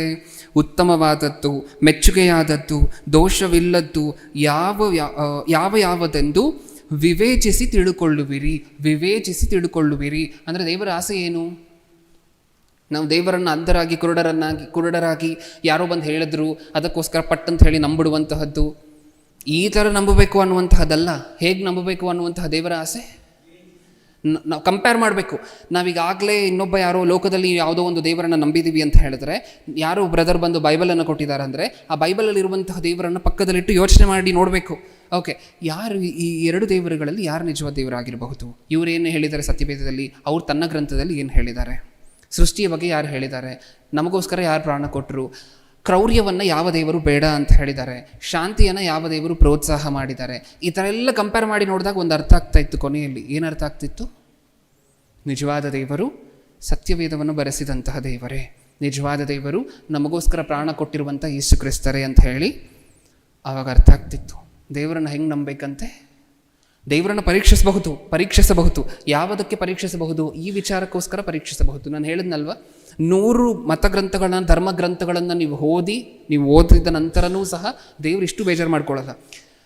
ನೀವು ಪ್ರಾರಂಭದಲ್ಲಿ ಯಾರೋ ಬ್ರದರ್ ಬಂದು ಹೇಳಿದ್ದಾರೆ, ಯೇಸು ಕ್ರಿಸ್ತರನ್ನು ನಂಬ್ಕೊಳ್ಳಿ ಬ್ರದರ್, ಅವರೇ ನಿಜವಾದ ದೇವರು ಅಂತ ಹೇಳಿದ್ದಾರೆ. ನೀವು ಸಡನ್ನಾಗಿ ಇಲ್ಲ ಬ್ರದರ್ ನಾನು ನಂಬೋದಿಲ್ಲ, ನೀವು ಹೇಳಿದ ತಕ್ಷಣ ನಾನು ನಂಬೇಕಾ? ಬೈಬಲನ್ನು ಕೊಡಿ ಒಂದಿನ. ಈಗ ನಾನು ಹೋಗಿ ಕುರಾನನ್ನು ತೊಗೊಂಡ್ಬರ್ತೀನಿ ಅಂತ ಹೇಳಿದ್ರೆ ದೇವ್ರು ಕೋಪ ಮಾಡ್ಕೊತಾರೆ? ನಾನು ಹೋಗಿ ಇನ್ನೊಂದು ಗ್ರಂಥವನ್ನು ತೊಗೊಂಡು ಬರ್ತೀನಿ ಅಂತ ಹೇಳಿದ್ರೆ ಇವ್ರು ಕೋಪ ಮಾಡ್ಕೊತಾರೆ? ಅತ್ಯಂತ ಖುಷಿ ಪಡುವಂತಹದ್ದು ಯಾರು ಗೊತ್ತಾ? ಈ ಪ್ರೋಸೆಸ್ಸಲ್ಲಿ ನೀವು ನಿಜವಾದ ದೇವರನ್ನು ಹುಡುಕ್ತಿದ್ದೀರಾ ಅಂತ ಹೇಳಿದ್ರೆ, ನೀವು ಹುಡುಕ್ತಿರುವಂಥ ಆ ಪ್ರೋಸೆಸ್ಸಲ್ಲಿ ಅತ್ಯಂತ ಹೆಚ್ಚಾಗಿ ಖುಷಿ ಪಡುವಂಥವ್ರು ಯಾರು? ದೇವರೇ. ಏಕೆಂದರೆ ನನ್ನ ಮಗ ನನ್ನನ್ನು ಜೆನ್ಯುವಿನ್ ಆಗಿ ತಿಳ್ಕೊಬೇಕು ಅಂತ ಹೇಳಿ, ನಿಜವಾಗ್ಲೂ ದೃಢವಾಗಿ ಅರ್ಥ ಮಾಡ್ಕೊಬೇಕು ಅಂತ ಹೇಳಿ, ನಾನೇ ನಿಜವಾದ ದೇವರು ಅಂತ ಹೇಳಿ ನಂಬಬೇಕು ಅಂತ ಹೇಳಿ ಇಷ್ಟು ಪರೀಕ್ಷೆ ಮಾಡ್ತಿದ್ದಾನೆ ಅಂತ ಹೇಳಿ ದೇವರಿಗೆ ಖುಷಿ ಪಡ್ತಾರೆ. ಆ ಸಂದರ್ಭದಲ್ಲಿ ದೇವರನ್ನು ಪರೀಕ್ಷೆ ಮಾಡಿದರೆ ಎಲ್ಲರಿಗಿಂತ ಹೆಚ್ಚಾಗಿ ಖುಷಿ ಪಡ್ತಿದ್ದಂತಹದ್ದು ದೇವರೇ. ನೀವು ಇನ್ನೊಂದು ಗ್ರಂಥವನ್ನು ಓದ್ತಿರ್ಬೇಕಾದ್ರೆ ದೇವರು ಸ್ವಲ್ಪನೂ ಕೋಪ ಬಂದಿರೋದಿಲ್ಲ. ನೀವು ಹೋಗಿ ಇನ್ನೊಂದು ದಿನ ಬೇರೆ ಧರ್ಮದ ಸ್ಥಳಗಳಲ್ಲಿ ಕೂತ್ಕೊಂಡಾಗ, ಭಜನೆಗಳನ್ನು ಕೇಳಿದಾಗ, ರೈಮ್ಗಳನ್ನು ಕೇಳಿದಾಗ ದೇವ್ರಿಗೆ ಸ್ವಲ್ಪನೂ ಕೋಪ ಬಂದಿರೋದಿಲ್ಲ. ಯಾಕೆಂದರೆ ನೀವು ಕಂಪೇರ್ ಮಾಡ್ತಿದ್ದೀರಾ, ಇಲ್ಲಿ ನಿಜವಾದ ದೇವರು ಯಾರು ಕಂಪೇರ್ ಮಾಡ್ತಿದ್ದೀರಾ. ಈ ಥರ ತಿಳ್ಕೊಂಡಿರುವಂಥವ್ರೆ ಅಲ್ವಾ ನೀವೆಲ್ಲರೂ? ಒಂದು ವೇಳೆ ನಾವು ಅಷ್ಟೊಂದು ದೊಡ್ಡ ಪರಿಶೋಧನೆ ಮಾಡದೇ ಹೋದರೂ, 100 ಗ್ರಂಥಗಳನ್ನು ಓದಿ ಅದಾದ ನಂತರ ಸತ್ಯವೇದವನ್ನು ಎತ್ತಿ ಹಿಡಿಯದೇ ಹೋದರೂ, ನಿಮ್ಮಲ್ಲಿ ಸುಮಾರು ಜನ ನೀವೀಗಾಗಲೇ ನಂಬ್ಕೊಂಡಿದ್ದಂತಹ ದೇವರನ್ನು ಮತ್ತು ಯೇಸು ಕ್ರಿಸ್ತರನ್ನು ಇಬ್ಬರನ್ನು ಕಂಪೇರ್ ಮಾಡಿನೇ ಅಲ್ವಾ ಬಂದಿರುವಂತಹದ್ದು? ಹೌದಾ ಇಲ್ವಾ? ಒಂದು ವಿಚಾರದಲ್ಲಿ ಅಲ್ಲದೆ ಹೋದರೂ ಇನ್ನೊಂದು ವಿಚಾರದಲ್ಲಿ ಕಂಪೇರ್ ಮಾಡಿನೇ ಅಲ್ವಾ ಬಂದಿರುವಂತಹದ್ದು? ಯಾರು ನಿಜವಾದ ದೇವರು ಅಂತ ನಿಮ್ಮ ಪ್ರಶ್ನೆ ಬಂದಿರುತ್ತಲ್ವ ನಿಮ್ಮ ಮನಸ್ಸಿಗೆ? ಆವಾಗ ನೀವು ದೇವರನ್ನು ಎಷ್ಟು ಬೇಕಾದರೂ ಪರೀಕ್ಷಿಸಬಹುದಾಗಿತ್ತು. ದೇವರು ಎಲ್ಲ ಪರೀಕ್ಷೆಯಲ್ಲೂ ಪಾಸ್ ಆಗ್ತಿದ್ರು. ಹೌದಾ? ಆ ಕಾಲದಲ್ಲಾದರೆ ಸ್ವಸ್ಥತೆ ಕಣ್ಣಿಗೆ ಕಾಣುವಂಥ ಅದ್ಭುತಗಳು. ಈ ಕಾಲದಲ್ಲಿ ಹೇಗೆ ದೇವರನ್ನು ಪರೀಕ್ಷೆ ಮಾಡ್ಬೋದು ಅಂದರೆ ಸತ್ಯವೇದವನ್ನು ಓದುವುದರ ಮೂಲಕ. ಈ ಸತ್ಯವೇದದಲ್ಲಿರುವಂತಹ ದೇವರೇನು ಹೇಳಿದ್ದಾರೆ, ಆ ಗ್ರಂಥದಲ್ಲಿರುವಂತಹ ದೇವರೇನು ಹೇಳಿದ್ದಾರೆ, ಇದೆರಡನ್ನು ಓದಿ ಚೆನ್ನಾಗಿ ಕಂಪೇರ್ ಮಾಡಿ ಯಾವುದರಲ್ಲಿ ಬೆಸ್ಟ್. ಒಂದು ವೇಳೆ ನೀವು 100 ಕಾಲಮ್ಗಳನ್ನು ಹಾಕ್ಕೊಂಡ್ರೆ, ನೀವು 100 ಲೈನ್ಗಳನ್ನು ಮಾಡಿ ಆ 100 ಲೈನಲ್ಲಿ ಒಂದೊಂದು ಗುಣವನ್ನು ಬರೆದ್ರೆ, ಶಾಂತಿ, ಸಮಾಧಾನ, ಹೌದಾ, ತ್ಯಾಗ, ಪ್ರೀತಿ, ಈ ಥರ 100 ಗುಣಗಳನ್ನು ಬರೆದು, ನಂಬರ್ 1 ಯೆಹೋವನು, ನಂಬರ್ 2 ಇನ್ನೊಬ್ಬ ದೇವರು, ಲೋಕದಲ್ಲಿ ಇನ್ನೊಬ್ಬ ದೇವರು ಅಂತ ಹೇಳಿ ನೀವು ಬರೆದು ಆ 100 ಕಾಲಮ್ಗಳಲ್ಲಿ 2 ಗ್ರಂಥಗಳನ್ನು ಓದ್ತಿದ್ದೀರಾ. ಸತ್ಯವೇದವನ್ನು ಓದ್ತಿದ್ದೀರಾ, ಇನ್ನೊಂದು ಧರ್ಮದ ಗ್ರಂಥವನ್ನು ಓದ್ತಿದ್ದೀರಾ. 2 ಕಾಲಮ್ ನಿಮ್ಮ ಮುಂದೆ ಇದೆ. ಈ 2 ಗ್ರಂಥಗಳನ್ನು ಓದಿದಾಗ ಪ್ರೀತಿ ಅನ್ನೋದ್ರ ಬಗ್ಗೆ 2 ಗ್ರಂಥಗಳನ್ನು ಓದಿ ಕಂಪೇರ್ ಮಾಡ್ತಿದ್ದೀರಾ. ಈಗ ಯಾವುದರಲ್ಲಿ ಅತಿ ಹೆಚ್ಚಾದ ಪ್ರೀತಿ ಕಾಣಿಸುತ್ತೋ ಅದಕ್ಕೆ ನೀವು ಟಿಕ್ ಹಾಕ್ತಾ ಬರಬೇಕು. ಹೌದಾ? ಓಕೆ. ಆ 100 ಕಾಲಮಲ್ಲಿ ಒಂದೇ ಒಂದು ಟಿಕ್ಕು ಪಕ್ಕದ ಕಾಲಮಲ್ಲಿ ಬಿದ್ದರೆ, ಸತ್ಯವೇದ ಅಲ್ಲದೆ ಇರುವಂಥ ಕಾಲಮಲ್ಲಿ ಬಿದ್ದರೂ ನೀವು ಆ ದೇವರು ನಿಜವಾದ ದೇವರು ಅಂತ ನಂಬಿಡ್ಬಹುದು. ನಾನು ಹೇಳಿದ್ದು ನಿಮಗೆ ಅರ್ಥ ಆಯ್ತಾ? 100 ಅಲ್ಲ, 1000 ಗುಣಗಳನ್ನು ಬರೆದ್ರೂ ಸಹ ಸರ್ವಶಕ್ತನು. ಹೌದಾ? ಈ ರೀತಿ ಪ್ರೀತಿ, ತ್ಯಾಗ, ಕರುಣೆ, ಈ ರೀತಿ 1000 ಗುಣಗಳನ್ನು ಬರೆದ್ರೂ ಸಹ ಸತ್ಯವೇದ ಫಸ್ಟ್ ಕಾಲಮಲ್ಲಿರುತ್ತೆ, ಸೆಕೆಂಡ್ ಕಾಲಮಲ್ಲಿ ಇನ್ನೊಂದು ಧರ್ಮದ ಗ್ರಂಥ. ಈ 2 ಕಾಲಮಲ್ಲಿ ನೀವು ಒಂದು ಪೆನ್ ಇಟ್ಕೊಳ್ಳಿ, ಸತ್ಯವೇದವನ್ನು ಓದಿ, ಆ ಗ್ರಂಥವನ್ನು ಓದಿ. ಈ 2 ಗ್ರಂಥಗಳಲ್ಲಿ ಪ್ರೀತಿ ಯಾವುದ್ರಲ್ಲಿ ಜಾಸ್ತಿ ಇದೆ, ಯಾವುದ್ರಲ್ಲಿ ಜಾಸ್ತಿ ಇದೆಯೋ ಅದರಲ್ಲಿ ಪಕ್ಕ ಟಿಕ್ ಹಾಕ್ಕೊಳ್ಳಿ. ಸರ್ವಶಕ್ತನು, ದೇವರು ಶಕ್ತನ, ನಮ್ಮನ್ನು ಸೃಷ್ಟಿ ಮಾಡಿದವರ, ಇದು ನಿನ್ನ ಸತ್ಯವೇದದಲ್ಲಿ ಓದಿ, ಉಳಿದ ಗ್ರಂಥದಲ್ಲೂ ಓದಿ. ಯಾವುದ್ರಲ್ಲಿ ಬೆಸ್ಟ್ ಆಗಿದೆಯೋ ಅದರ ಪಕ್ಕ ಟಿಕ್ ಹಾಕಿ. 1000 ಗುಣಗಳನ್ನು ನೀವು ಈ ರೀತಿ ಬರೆದ್ಬಿಟ್ಟು ನೀವು ಟಿಕ್ ಹಾಕ್ಕೊಂಬಂದ್ರೂ ಸಹ ಸತ್ಯವೇದದ ಕಾಲಮಲ್ಲಿ ಅಲ್ಲದೆ ಒಂದೇ ಒಂದು ಟಿಕ್ಕು ಪಕ್ಕದ ಕಾಲಮಲ್ಲಿ ಹೋದರೆ ಆ ದೇವರೇ ನಿಜವಾದ ದೇವರು ಅಂತ ನಂಬೋದು. ನೀವು ಆ ಲೆವೆಲ್ ಆಫ್ ಎಕ್ಸಾಮಿನೇಷನ್ ಮಾಡಿದ್ರೂ ಸಹ ದೇವರಿಗೆ ಸ್ವಲ್ಪನೂ ಬೇಜಾರಾಗ್ತಿರಲಿಲ್ಲ, ಕೋಪನೂ ಬರ್ತಿರಲಿಲ್ಲ. ಹೌದಾ? ಯಾರು ಕೊಡ್ತಾರೆ ನಮಗೆ ಅವಕಾಶ ಹೇಳಿ? ನನ್ನನ್ನು ನೀನು ಪರೀಕ್ಷೆ ಮಾಡಿ ನಂಬು ಅನ್ನುವಂತಹ ಅವಕಾಶವನ್ನು ಯಾರು ಕೊಡ್ತಾರೆ ಲೋಕದಲ್ಲಿ? ಶಾಲೆಯಲ್ಲಿ ಕೊಡೋದಿಲ್ಲ, ಕಾಲೇಜಲ್ಲಿ ಕೊಡೋದಿಲ್ಲ, TC ಕೊಟ್ಟು ಮನೆಗೆ ಕಳಿಸ್ತಾರೆ. ಹೌದಾ? ಸ್ವಲ್ಪ ಕಾಲೇಜ್ಗಳಲ್ಲಿ, ಶಾಲೆಗಳಲ್ಲಿ ನೋಡಿದ್ದೀವಲ್ವ, ಮಕ್ಕಳಿಗೆ ಗೊತ್ತಿರುವಷ್ಟು ಒಂದೊಂದು ಸಾರಿ ಕೆಲವು ಸಾರಿ ಮಾತ್ರ ಶಿಕ್ಷಕರಿಗೂ ಗೊತ್ತಿರೋದಿಲ್ಲ. ಹೌದಾ? ಆದರೂ ಶಿಕ್ಷಕರು ಹೇಳಿರುವಂಥ ಮಾತನ್ನು ಕೇಳುವಂತಹ ತಪ್ಪೋದಿಲ್ಲ. ಪರೀಕ್ಷೆ ಇಡ್ತೀನಿ ಅಂದರೆ ಬರೋದಿಲ್ವ ಅವರು? ಬರೋದಿಲ್ಲ. ಹೇಳಿದ್ನಲ್ಲ, ಮನೆಗೆ ಕಳಿಸ್ತಾರೆ ಶಾಲೆಯನ್ನು ಬಿಡಿಸಿ. ಯಾರು ಕೊಡ್ತಾರೆ ಈ ಚಾನ್ಸ್? ಯಾರು ಕೊಡ್ತಾರೆ ಹೇಳಿ? ತಂದೆಯನ್ನು ಪರೀಕ್ಷೆ ಮಾಡುವಂಥ ಹಕ್ಕು ಮಗನಿಗಿದೆಯಾ ಈ ಲೋಕದಲ್ಲಿ? ತಂದೆಯನ್ನು ಪರೀಕ್ಷೆ ಮಾಡುವಂಥ ಹಕ್ಕು ಮಗನಿಗಿದೆಯಾ? ಇಲ್ಲ. ಶಿಕ್ಷಕರನ್ನು ಪರೀಕ್ಷೆ ಮಾಡುವಂಥ ಹಕ್ಕು ಮಕ್ಕಳಿಗಿಲ್ಲ. ತಂದೆಯನ್ನು ಪರೀಕ್ಷೆ ಮಾಡುವಂಥ ಹಕ್ಕು ಮಕ್ಕಳಿಗಿಲ್ಲ. ತಾಯಿಯನ್ನು ಪರೀಕ್ಷೆ ಮಾಡುವಂಥ ಹಕ್ಕು ಮಕ್ಕಳಿಗಿಲ್ಲ. ಆದರೆ ದೇವರು ಮಾತ್ರ ಏನು ಹೇಳಿದ್ದಾರೆ ಮಕ್ಕಳ ಹತ್ರ? ಮಕ್ಕಳ, ನೀವು ಹಾಗೆ ನಂಬೇಡಿ ನನ್ನನ್ನು. ನೀವು ಹಾಗೆ ನಂಬದ್ರಿ ಅಂತ ಅಂದ್ಕೊಳ್ಳಿ. ಸುಮ್ಮನೆ ಬ್ಲೈಂಡ್ ಆಗಿ, ಅಂಧರಾಗಿ, ಕುರುಡರಾಗಿ ನಂಬದ್ರಿ ಅಂತ ಅಂದ್ಕೊಳ್ಳಿ. ಇವತ್ತು ನಂಬ್ತೀರಾ, ನಾಳೆ ನಂಬಿಕೆಯನ್ನು ಬಿಟ್ಟು ಹೊರಟೋಗ್ತೀರಾ, ತೊಲಗಿ ಹೋಗ್ತೀರಾ. ಅಂಥ ಮಕ್ಕಳು ನನಗೆ ಬೇಡ, ಅಂಥ ವಿಶ್ವಾಸಿಗಳು ನನಗೆ ಬೇಡ. ನನ್ನನ್ನು ಯಾರಾದರೂ ನಂಬ್ತಿದ್ದಾರೆ ಅಂತ ಹೇಳಿದ್ರೆ, ನನ್ನಲ್ಲಿ ಯಾರಾದರೂ ವಿಶ್ವಾಸ ಇಡ್ತಿದ್ದಾರೆ ಅಂತ ಹೇಳಿದ್ರೆ ಹೇಗೆ ನಂಬಬೇಕು? ಪರೀಕ್ಷಿಸಿ ನಂಬಿ. ನೀವೀಗಾಗಲೇ ನಂಬಿರುವಂತಹ ದೇವರನ್ನು ನನ್ನನ್ನು ಪರೀಕ್ಷೆ ಮಾಡಿ, ಸರ್ವರಲ್ಲೂ ನಾನೇ ಉತ್ತಮನು ಅಂತ ಹೇಳಿ ನಿಮ್ಗೆ ಅನ್ಸಿದ್ರೆ ಮಾತ್ರ ನನ್ನನ್ನು ನೀವು ನಂಬಬಹುದು, ಅಂಗೀಕಾರ ಮಾಡಬಹುದು. ಆವಾಗದ ಮಾತ್ರ ದಯವಿಟ್ಟು ಬಂದು ಬ್ಯಾಪ್ಟಿಸಮ್ ತಗೊಳ್ಳಿ.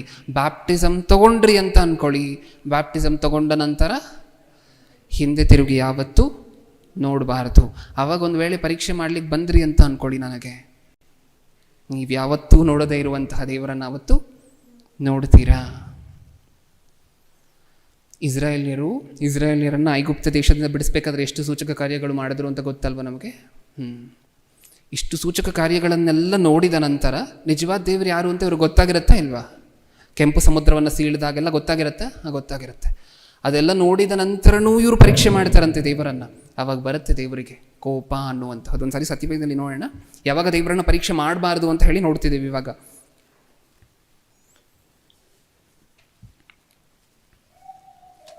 ಕೀರ್ತನೆಗಳು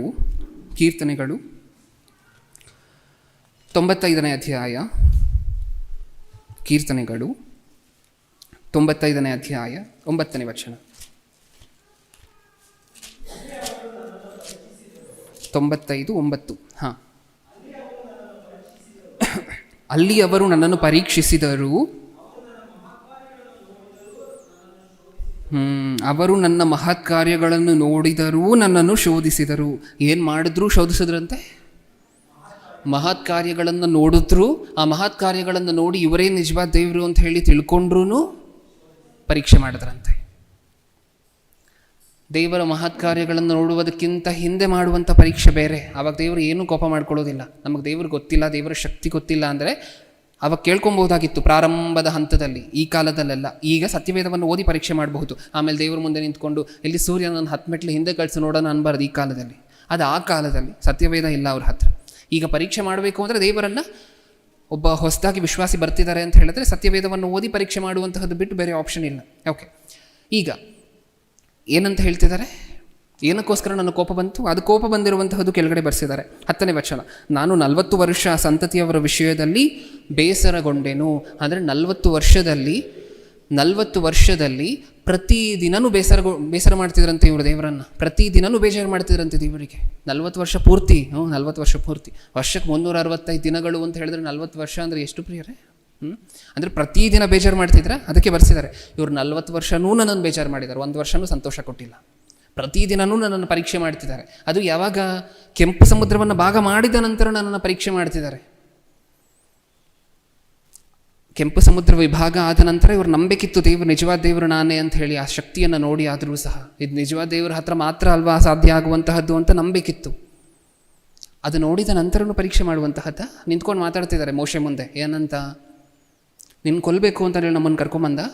ಆಹಾರ ಇಲ್ಲ, ಇಲ್ಲಿ ನೀರಿಲ್ಲ, ನಮಗೆ ಮಾಂಸ ಇಲ್ಲ, ಈರುಳ್ಳಿ ಇಲ್ಲ, ಬೆಳ್ಳುಳ್ಳಿ ಇಲ್ಲ ಅಂತ ಹೇಳಿ ಮೋಶೆ ಮುಂದೆ ಅಳ್ತಿದ್ದಾರೆ ಈರುಳ್ಳಿ ಬೆಳ್ಳುಳ್ಳಿಗೋಸ್ಕರ. ಏನಿದು? ಇವ್ರು ಅಳ್ತಿದ್ದಾರೆ ಮೋಶೆ ಮುಂದೆ. ಯಾರು ಕೊಡ್ತಾರೆ ನಮ್ಗೆ ಊಟ? ಯಾರು ಕೊಡ್ತಾರೆ? ನೀರು ಯಾರು ಕೊಡ್ತಾರೆ ಅಂತ ಹೇಳಿ ಅಳ್ತಿದ್ದಾರೆ ಅಂತ ಹೇಳಿದ್ರೆ ಏನಂತಾರೆ ಇದನ್ನು? ರೇಗಿಸ್ತಿದ್ದಾರೆ ದೇವರನ್ನು. ದೇವರ ಮುಂದೆ ನಿಂತ್ಕೊಂಡು ಅಪ್ಪ ನೀರು ಕೊಡಿ ಅನ್ನುವಂತಹದ್ರಲ್ಲಿ ತಪ್ಪಿಲ್ಲ. ಆದರೆ ಇವ್ರು ಏನು ಮಾಡ್ತಿದ್ದಾರೆ? ನಿಮಗೆ ಯಾರಾದರೂ ಮಾಡಿದ್ರೆ ಹಾಗೆ ಇರುತ್ತಲ್ವ ಪ್ರಿಯರ? ರಸ್ತೆಯಲ್ಲಿ ಯಾರಾದರೂ ಬೈದರು ಅಂತ ಅಂದ್ಕೊಳ್ಳಿ ನಿಮಗೆ. ಪಕ್ಕದಲ್ಲಿರುವಂಥವ್ರು ಏನು ಸುಮ್ಮನೆ ಕೂತಿದ್ಯಾ, ಎದ್ದೇಳು. ಅವ್ರು ಅಷ್ಟೊಂದು ಕೆಟ್ಟ ಮಾತಾಡ್ತಿದ್ದಾರೆ, ನೀನು ಸುಮ್ಮನೆ ಕೂತಿದ್ಯಾ, ಒಂದ್ಸರಿ ಎದ್ದೇಳು, ನೀನು ಒಂದು ಆವಾಜ್ ಹಾಕು. ಹೌದಾ? ಇಳಿ, ಒಂದೇಟು ಕಪಾಳಕ್ಕೆ ಕೊಟ್ಟು ಬಾ ಹೋಗು ಅಂತ ಪಕ್ಕದಲ್ಲಿ ಯಾರಾದರೂ ಪ್ರೇರೇಪಿಸ್ತಿದ್ದಾರೆ, ರೇಗಿಸ್ತಿದ್ದಾರೆ ಅಂತ ಅಂದ್ಕೊಳ್ಳಿ. ನಿನಗಷ್ಟು ಪೌರುಷ ಇಲ್ವಾ, ನಿನಗಷ್ಟು ರೋಷ ಇಲ್ವಾ ಅಂತ ಹೇಳಿ ಅಂತಿದ್ದಾರೆ ಅಂತ ಅಂದ್ಕೊಳ್ಳಿ. ಹೇಗಿರುತ್ತೆ ಅದು? ಹೇಗಿರುತ್ತೆ? ಇಂಡೈರೆಕ್ಟಾಗಿ ಏನು ಮಾಡ್ತಿದ್ದಾರೆ ಇವರು? ನಿಮ್ಮನ್ನು ಪರೀಕ್ಷೆ ಮಾಡ್ತಿದ್ದಾರೆ. ಅದೇ ಇಲ್ಲೂ ಮಾಡಿತು, ಇಸ್ರಾಯೇಲಿಯರು ಮಾಡಿದಂಥ ಕೆಲಸ ಅದೇ. ಊಟ ಯಾರು ಕೊಡ್ತಾರೆ? ಊಟ ಅಲ್ಲ, ಸಮುದ್ರವನ್ನೇ ಭಾಗ ಮಾಡಿಬಿಟ್ರಲ್ವಾ. ಆದರೂ ಇಲ್ಲ. ಊಟ ಯಾರು ಕೊಡ್ತಾರೆ? ನೀರು ಯಾರು ಕೊಡ್ತಾರೆ? ಮಾಂಸ ಯಾರು ಕೊಡ್ತಾರೆ? ಈರುಳ್ಳಿ, ಬೆಳ್ಳುಳ್ಳಿ, ಆಲೂಗಡ್ಡೆ, ಸೌತೆಕಾಯಿ ಅಂತಿದ್ದಾರೆ. ಒಂದೊಂದೇ ಮೆನು ಹೇಳ್ತಿದ್ದಾರೆ. ಆ ವಚನ ಸುಮಾರು ಸರಿ ಓದಿಸಿದೀವಲ್ವ. ಏನು ಮಾಡ್ತಿದ್ದಾರೆ? ರೇಗಿಸ್ತಿದ್ದಾರೆ ದೇವರನ್ನು, ಪರೀಕ್ಷಿಸ್ತಿದ್ದಾರೆ, ಗೇಲಿ ಮಾಡ್ತಿದ್ದಾರೆ. ಇದು ನೋಡಿ ದೇವ್ರಿಗೆ ಬೇಜಾರಾಗುತ್ತೆ ಒಂದು ಸಾರಿ ಅಲ್ಲ, 40 ವರ್ಷ ಪೂರ್ತಿನೂ ಸಹ. ಅದಕ್ಕೆ ಅಲ್ಲೊಂದು ಮಾತು, ಆ ಮಾತಲ್ಲಿ ಏನು ಬರ್ಸಿದ್ದಾರೆ? 9ನೇ ವಚನದಲ್ಲಿ, ಅವರು ನನ್ನ ಮಹತ್ ಕಾರ್ಯಗಳನ್ನು ನೋಡಿದರೂ ನನ್ನನ್ನು ಶೋಧಿಸಿದರು. ನೋಡಿದ್ರು, ನಾನೇ ನಿಜವಾದ ದೇವರು ಅಂತ ತಿಳ್ಕೊಂಡ ನಂತರ ನನ್ನನ್ನು ಯಾವತ್ತೂ ಪರೀಕ್ಷೆ ಮಾಡಬಾರ್ದಲ್ವ, ಆದರೆ ಇವ್ರು ಮಾಡಿದ್ರು. ಇವಾಗ ಹೇಳಿ, ಯಾವಾಗ ದೇವರನ್ನು ಪರೀಕ್ಷೆ ಮಾಡಬಹುದು? ನಿಜವಾದ ದೇವರು ಯಾರು ಅಂತ ಹೇಳಿ, ಯೆಹೋವನೇ ಸರ್ವರಲ್ಲಿ ಉತ್ತಮನು ಅಂತ ಹೇಳಿ ನೀವು ಎಲ್ಲರನ್ನ ಪರೀಕ್ಷೆ ಮಾಡಿ, ಎಲ್ಲ ಧರ್ಮದ ಗ್ರಂಥಗಳನ್ನು ಓದಿ, ಎಲ್ಲ ಧರ್ಮದ ಸ್ಥಳಗಳಿಗೆ ಹೋಗಿ ನೀವು ತಿಳ್ಕೊಬಹುದು. ಯಾರು ಬೆಸ್ಟ್ ಅಂತ ಹೇಳಿ ಕಂಪೇರ್ ಮಾಡಿ ಮಾಡಿ ಮಾಡಿ ಮಾಡಿ ಮಾಡಿ ಮಾಡಿ ತಿಳ್ಕೊಬಹುದು. ಹಾಗೆ ಅಲ್ವಾ? ನೀವು ಒಂದು ಬಟ್ಟೆ ಅಂಗಡಿಗೆ ಹೋದರೆ 2 ಬಟ್ಟೆಯನ್ನು ಇಟ್ಕೊಳ್ತೀರಾ, ಹೌದಾ? 2 ಶರ್ಟ್, ಯಾವ ಶರ್ಟ್ ತೊಗೋಬೇಕು ಅನ್ನುವಂತಹ ಸೆಲೆಕ್ಷನ್ ಮಾಡಬೇಕು ಅಂತ ಅಂದ್ಕೊಳ್ಳಿ. 2 ಶರ್ಟನ್ನು ಇಟ್ಕೊಳ್ತೀರಾ, ಹೌದಾ? ಕೈಯಲ್ಲಿ ಆ ಕಡೆ ಒಂದು, ಈ ಕಡೆ ಒಂದು. ಈಗ ಫಸ್ಟು ಯಾವ ಬಟ್ಟೆ ಚೆನ್ನಾಗಿದೆ, ಹೌದಾ? ಇದೇ ಅಲ್ಲ ಫಸ್ಟ್ ಟೆಸ್ಟು. ಯಾವ ಕ್ಲಾತ್ ಚೆನ್ನಾಗಿದೆ, ಈ ಕ್ಲಾತ್ ಕ್ವಾಲಿಟಿ ಈ ಕ್ಲಾತಲ್ಲೂ ಇದೆಯಾ? ಇದು ಫಸ್ಟ್ ಟೆಸ್ಟು. ಸೆಕೆಂಡ್ ಟೆಸ್ಟ್ ಏನು? ಯಾವ ಕಲರ್ ಚೆನ್ನಾಗಿದೆ, ಈ ಕಲರ್ ಚೆನ್ನಾಗಿದೆಯಾ, ಈ ಕಲರ್ ಚೆನ್ನಾಗಿದೆಯಾ? ಇದರಲ್ಲಿ ಕ್ಲಾತ್ ಚೆನ್ನಾಗಿದೆ, ಅದರ ಕಲರ್ ಚೆನ್ನಾಗಿಲ್ಲ. ಇದರಲ್ಲಿ ಕ್ಲಾತ್ ಚೆನ್ನಾಗಿಲ್ಲ, ಅದರ ಕಲರ್ ಚೆನ್ನಾಗಿದೆ, ಹೌದಾ?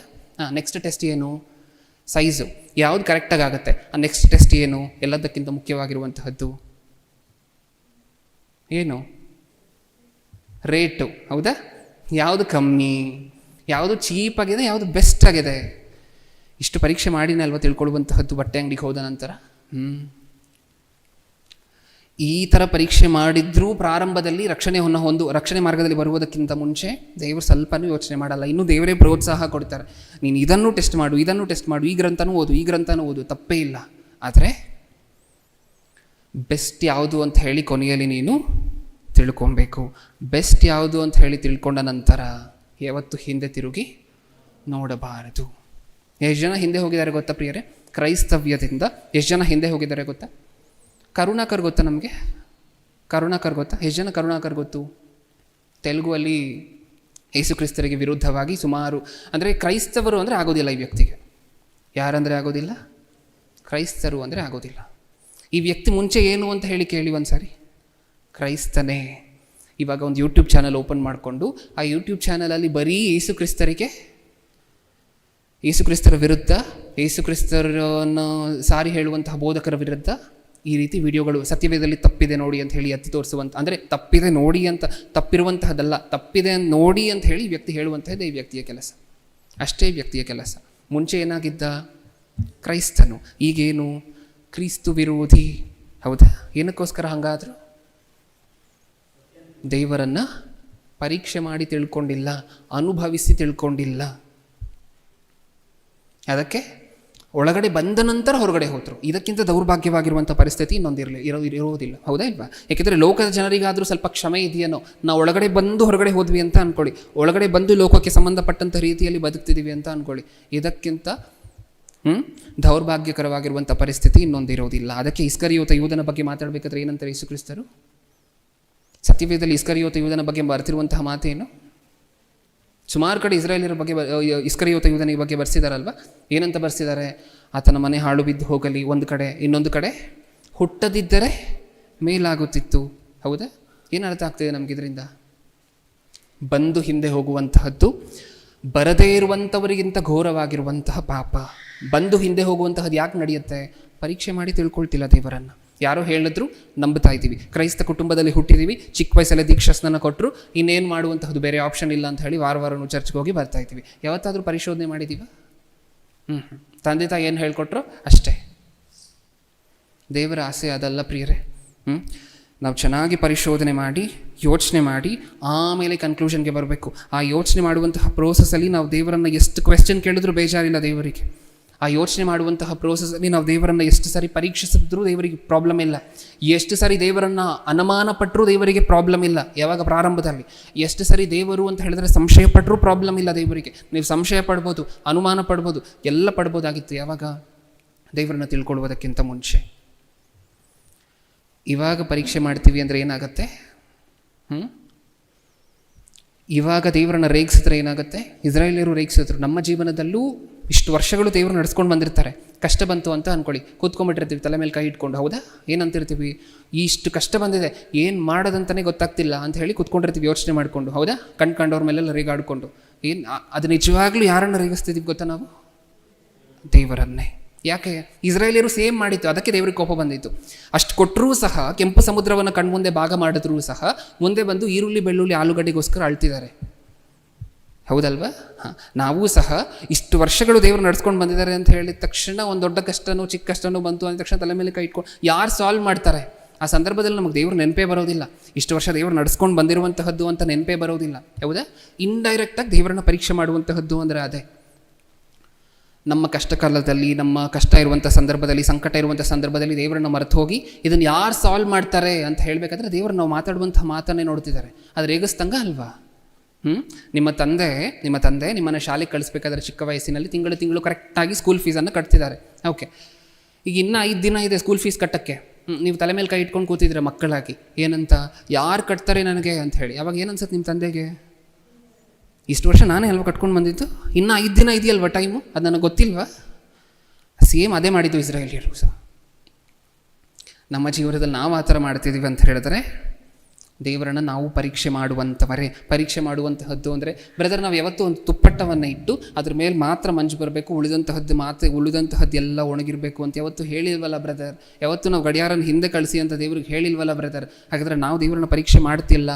ಇದೆಲ್ಲ ದೇವರನ್ನ ಪರೀಕ್ಷೆ ಮಾಡುವಂತಹದ್ದು ಅಂದರೆ. ದೇವರನ್ನ ಪರೀಕ್ಷೆ ಮಾಡುವಂತಹದ್ದು ಅಂದರೆ ಇದು. ಯಾರು ರಕ್ಷಿಸ್ತಾರೆ ನನಗೆ ಸಂಕಟದಿಂದ, ಯಾರು ರಕ್ಷಿಸ್ತಾರೆ ನನಗೆ ಬಾಧೆಯಿಂದ ಅಂತ ಹೇಳಿ ತಲೆ ಮೇಲೆ ಕೈ ಇಟ್ಕೊಂಡು ಕೂತಿರ್ತೀವಲ್ವ, ಅದೇ ದೇವರನ್ನು ಪರೀಕ್ಷೆ ಮಾಡುವಂತಹದ್ದು ಅಂದರೆ. ಅದೇ ಇಸ್ರಾಯೇಲ್ಯರು ಮಾಡಿ ದೇವರಿಗೆ ಕೋಪ ಬರೆಸಿರುವಂತಹದ್ದು. ಅವಾಗವಾಗ ಒಂದು ಮಾತು ಬರ್ತಿರುತ್ತೆ, ನೀನು ದೇವರೇ ಆಗಿದ್ದರೆ ಇದನ್ನು ಮಾಡು.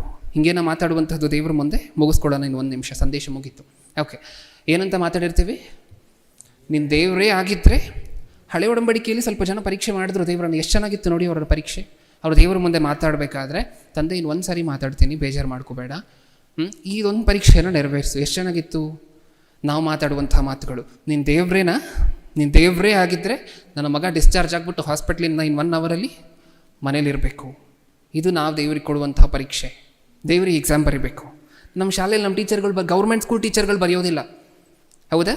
LKG ನರ್ಸರಿ ಟೀಚರ್ಗಳು ಬರೆಯೋದಿಲ್ಲ ಎಕ್ಸಾಮ್ ಈ ಥರ ಹೇಳಿದ್ರೆ. ನಾನು ಯಾಕೆ ನೀನು ಕೊಟ್ಟಿರುವಂಥ ಟೆಸ್ಟ್ನ ತೊಗೋಬೇಕು ಅಂತಾರೆ. ಇನ್ನು ದೇವ್ರ ಮುಂದೆ ಈ ಥರ ಪರೀಕ್ಷೆಗಳನ್ನು ಇಡುವಂಥದ್ದು ಸೂಕ್ತ ಅಲ್ವಾ? ಅದಕ್ಕೋಸ್ಕರ ಇವತ್ತಿನ ಸಂದೇಶದಲ್ಲಿ ನಾವು ಅರ್ಥ ಮಾಡ್ಕೊಂಡಿರುವಂತಹದ್ದು ಇಷ್ಟೇ. 1, ದೇವರನ್ನು ಪರೀಕ್ಷಿಸಬಹುದು. 2ನೇದು, ದೇವರನ್ನು ಪರೀಕ್ಷಿಸಬಾರದು. ಯಾವಾಗ ದೇವರನ್ನು ಪರೀಕ್ಷಿಸಬಹುದು? ನೀವು ನಿಜವಾದ ದೇವರು ಯಾರು ಅಂತ ಹೇಳಿ ತಿಳ್ಕೊಳ್ಳುವುದಕ್ಕೋಸ್ಕರ ಎಷ್ಟು ಬೇಕಾದರೂ ಪರೀಕ್ಷಿಸಬಹುದು. ಎಷ್ಟು ಗ್ರಂಥ ಓದ್ಬೋದು, ಎಷ್ಟು ಸಮಾಜ ಮಂದಿರಗಳಿಗೆ ಹೋಗ್ಬೋದು. ನೀವು ಬುದ್ಧಿಸಮ್ ಸೆಂಟರ್ಸ್ಗೆ ಹೋಗ್ತೀರಾ, ಮಾಸ್ಗೆ ಹೋಗ್ತೀರಾ, ದೇವಸ್ಥಾನಕ್ಕೆ ಹೋಗ್ತೀರಾ, ಚರ್ಚಿಗೆ ಬರ್ತೀರಾ, ಎಲ್ಲಿ ಬೇಕಾದರೂ ಬನ್ನಿ, ನೀವು ಎಲ್ಲಿಗೆ ಬೇಕಾದರೂ ಹೋಗಿ. ದೇವರಿಗಂತೂ ಸ್ವಲ್ಪನೂ ಕೋಪ ಇಲ್ಲ. 1 ಸಾರಿ ಫಿಕ್ಸ್ ಆದಮೇಲೆ, 1 ಸಾರಿ ನೀವು ಹಿಡ್ಕೊಂಡಿರುವಂಥ ಪರಿಶುದ್ಧ ಗ್ರಂಥವನ್ನು ಇದೇ ನಿಜವಾದ ದೇವರ ಗ್ರಂಥ ಅಂತ ಹೇಳಿ ನಂಬದ ಮೇಲೆ ಹಿಂದೆ ತಿರುಗಿ ಯಾವತ್ತೂ ಎಂದಿಗೂ ಎಲ್ಲೂ ನೋಡಬಾರದು. ಓಕೆ, ಕಣ್ಮುಚ್ಚಿ ಪ್ರಾರ್ಥನೆ ಮಾಡಿ ಮುಗಿಸ್ಕೊಳ್ಳೋಣ. ಪ್ರೀತಿಯುಳ್ಳ ಪರಲೋಕದಲ್ಲಿರುವ ನಮ್ಮ ತಂದೆ, ಒಂದು ಮಹೋನ್ನತವಾಗಿರುವಂತಹ ದಿನವನ್ನು ಕೊಟ್ಟಿಕ್ಕಾಗಿ ನಮಗೆ ಸ್ತೋತ್ರ ಅಪ್ಪ. ಹೌದು, ನಿಮ್ಮಂಥ ಒಳ್ಳೆ ತಂದೆ ಈ ಲೋಕದಲ್ಲಿ ಎಲ್ಲೂ ಸಹ ಸಿಕ್ಕೋದಿಲ್ಲ. ಈ ಲೋಕದ ನೀತಿಯ ಪ್ರಕಾರ ನಾವು ಶಾಲೆಯಲ್ಲಿ ಶಿಕ್ಷಕರನ್ನು ಪರೀಕ್ಷೆ ಮಾಡಲಿಕ್ಕೆ ಅವಕಾಶ ಇಲ್ಲ. ನಮ್ಮ ಮನೆಯಲ್ಲಿರುವಂಥ ತಂದೆ ತಾಯಿಗಳನ್ನು ಪರೀಕ್ಷೆ ಮಾಡಲಿಕ್ಕೆ ಅವಕಾಶ ಇಲ್ಲ. ನಮ್ಮ ಸ್ನೇಹಿತರನ್ನು ಪರೀಕ್ಷೆ ಮಾಡಲಿಕ್ಕೆ ಅವಕಾಶ ಇಲ್ಲ. ಗಂಡನಿಗೆ ಹೆಂಡತಿಯನ್ನು ಪರೀಕ್ಷೆ ಮಾಡುವಂಥ ಅವಕಾಶ ಇಲ್ಲ. ಹೆಂಡತಿಗೆ ಗಂಡನನ್ನು ಪರೀಕ್ಷೆ ಮಾಡುವಂಥ ಅವಕಾಶ ಇಲ್ಲ. ಆದರೆ ನೀವು ಮಾತ್ರ, ಮಕ್ಕಳ, ನೀವು ನನ್ನನ್ನು ಹಾಗೆ ನಂಬೇಡಿ, ನನ್ನನ್ನು ಪರೀಕ್ಷೆ ಮಾಡಿ ನಂಬಿ, ನಾನೇ ಸರ್ವರಲ್ಲಿ ಉತ್ತಮನು ಅಂತ ಹೇಳಿ ನೀವು ಅನುಭವಿಸಿದ ನಂತರನೇ ನಂಬಿ. ನೀವು ನಿಜವಾಗ್ಲೂ ಸತ್ಯದೇವರು ಅಂತ ಹೇಳಲಿಕ್ಕೆ ಒಂದೇ ಒಂದು ಸಾಲು ಸಾಕು ಪ್ರಿಯರೇ, ಸಾಕು ಅಪ್ಪ. ಧನ್ಯವಾದಗಳು. ನಮ್ಮೆಲ್ಲರನ್ನೂ ನಮ್ಮೆಲ್ಲರಿಗೂ ಅನುಭವದಿಂದ ನೀವು ತೋರ್ಪಡಿಸಿಕೊಂಡಿದ್ದಕ್ಕೋಸ್ಕರ ನಮಗೆ ಧನ್ಯವಾದಗಳು ತಂದೆ. ಎರಡನೇ ಸಂದೇಶ ಆಲೋಚನೆ ಮಾಡಬೇಕಾದ್ರೂ ಪೂರ್ತಿ ಸಾತ್ವಿಕತೆಯಿಂದ ಕೇಳುವಂತಹ ಮನಸ್ಥಿತಿಯನ್ನು, ಮನೋಭಾವವನ್ನು ನಮಗೆ ಕೊಟ್ಟು ಹೇಳ್ತಿರುವಂತಹ ದೈವ ಸೇವಕರ ಜೊತೆ ನೀವು ಇದು ಪರಿಶುದ್ಧಾತ್ಮರ ಸಹಾಯವನ್ನು ಅವರು ಕೊಡಿ ಅನ್ನುವಂಥ ಬೇಡಿಕೆ ನಿಮ್ಮ ಮುಂದೆ ಇಡ್ತಾ ನನ್ನ ಪ್ರಾರ್ಥನೆ ಯೇಸು ಕ್ರಿಸ್ತರ ನಾಮದಲ್ಲಿ ಸಮರ್ಪಿಸಿ ಬೇಡಿಕೊಳ್ಳುತ್ತಿದ್ದೇನೆ, ಪರಲೋಕದಲ್ಲಿರುವ ನಮ್ಮ ತಂದೆಯೇ. ಆಮೆನ್.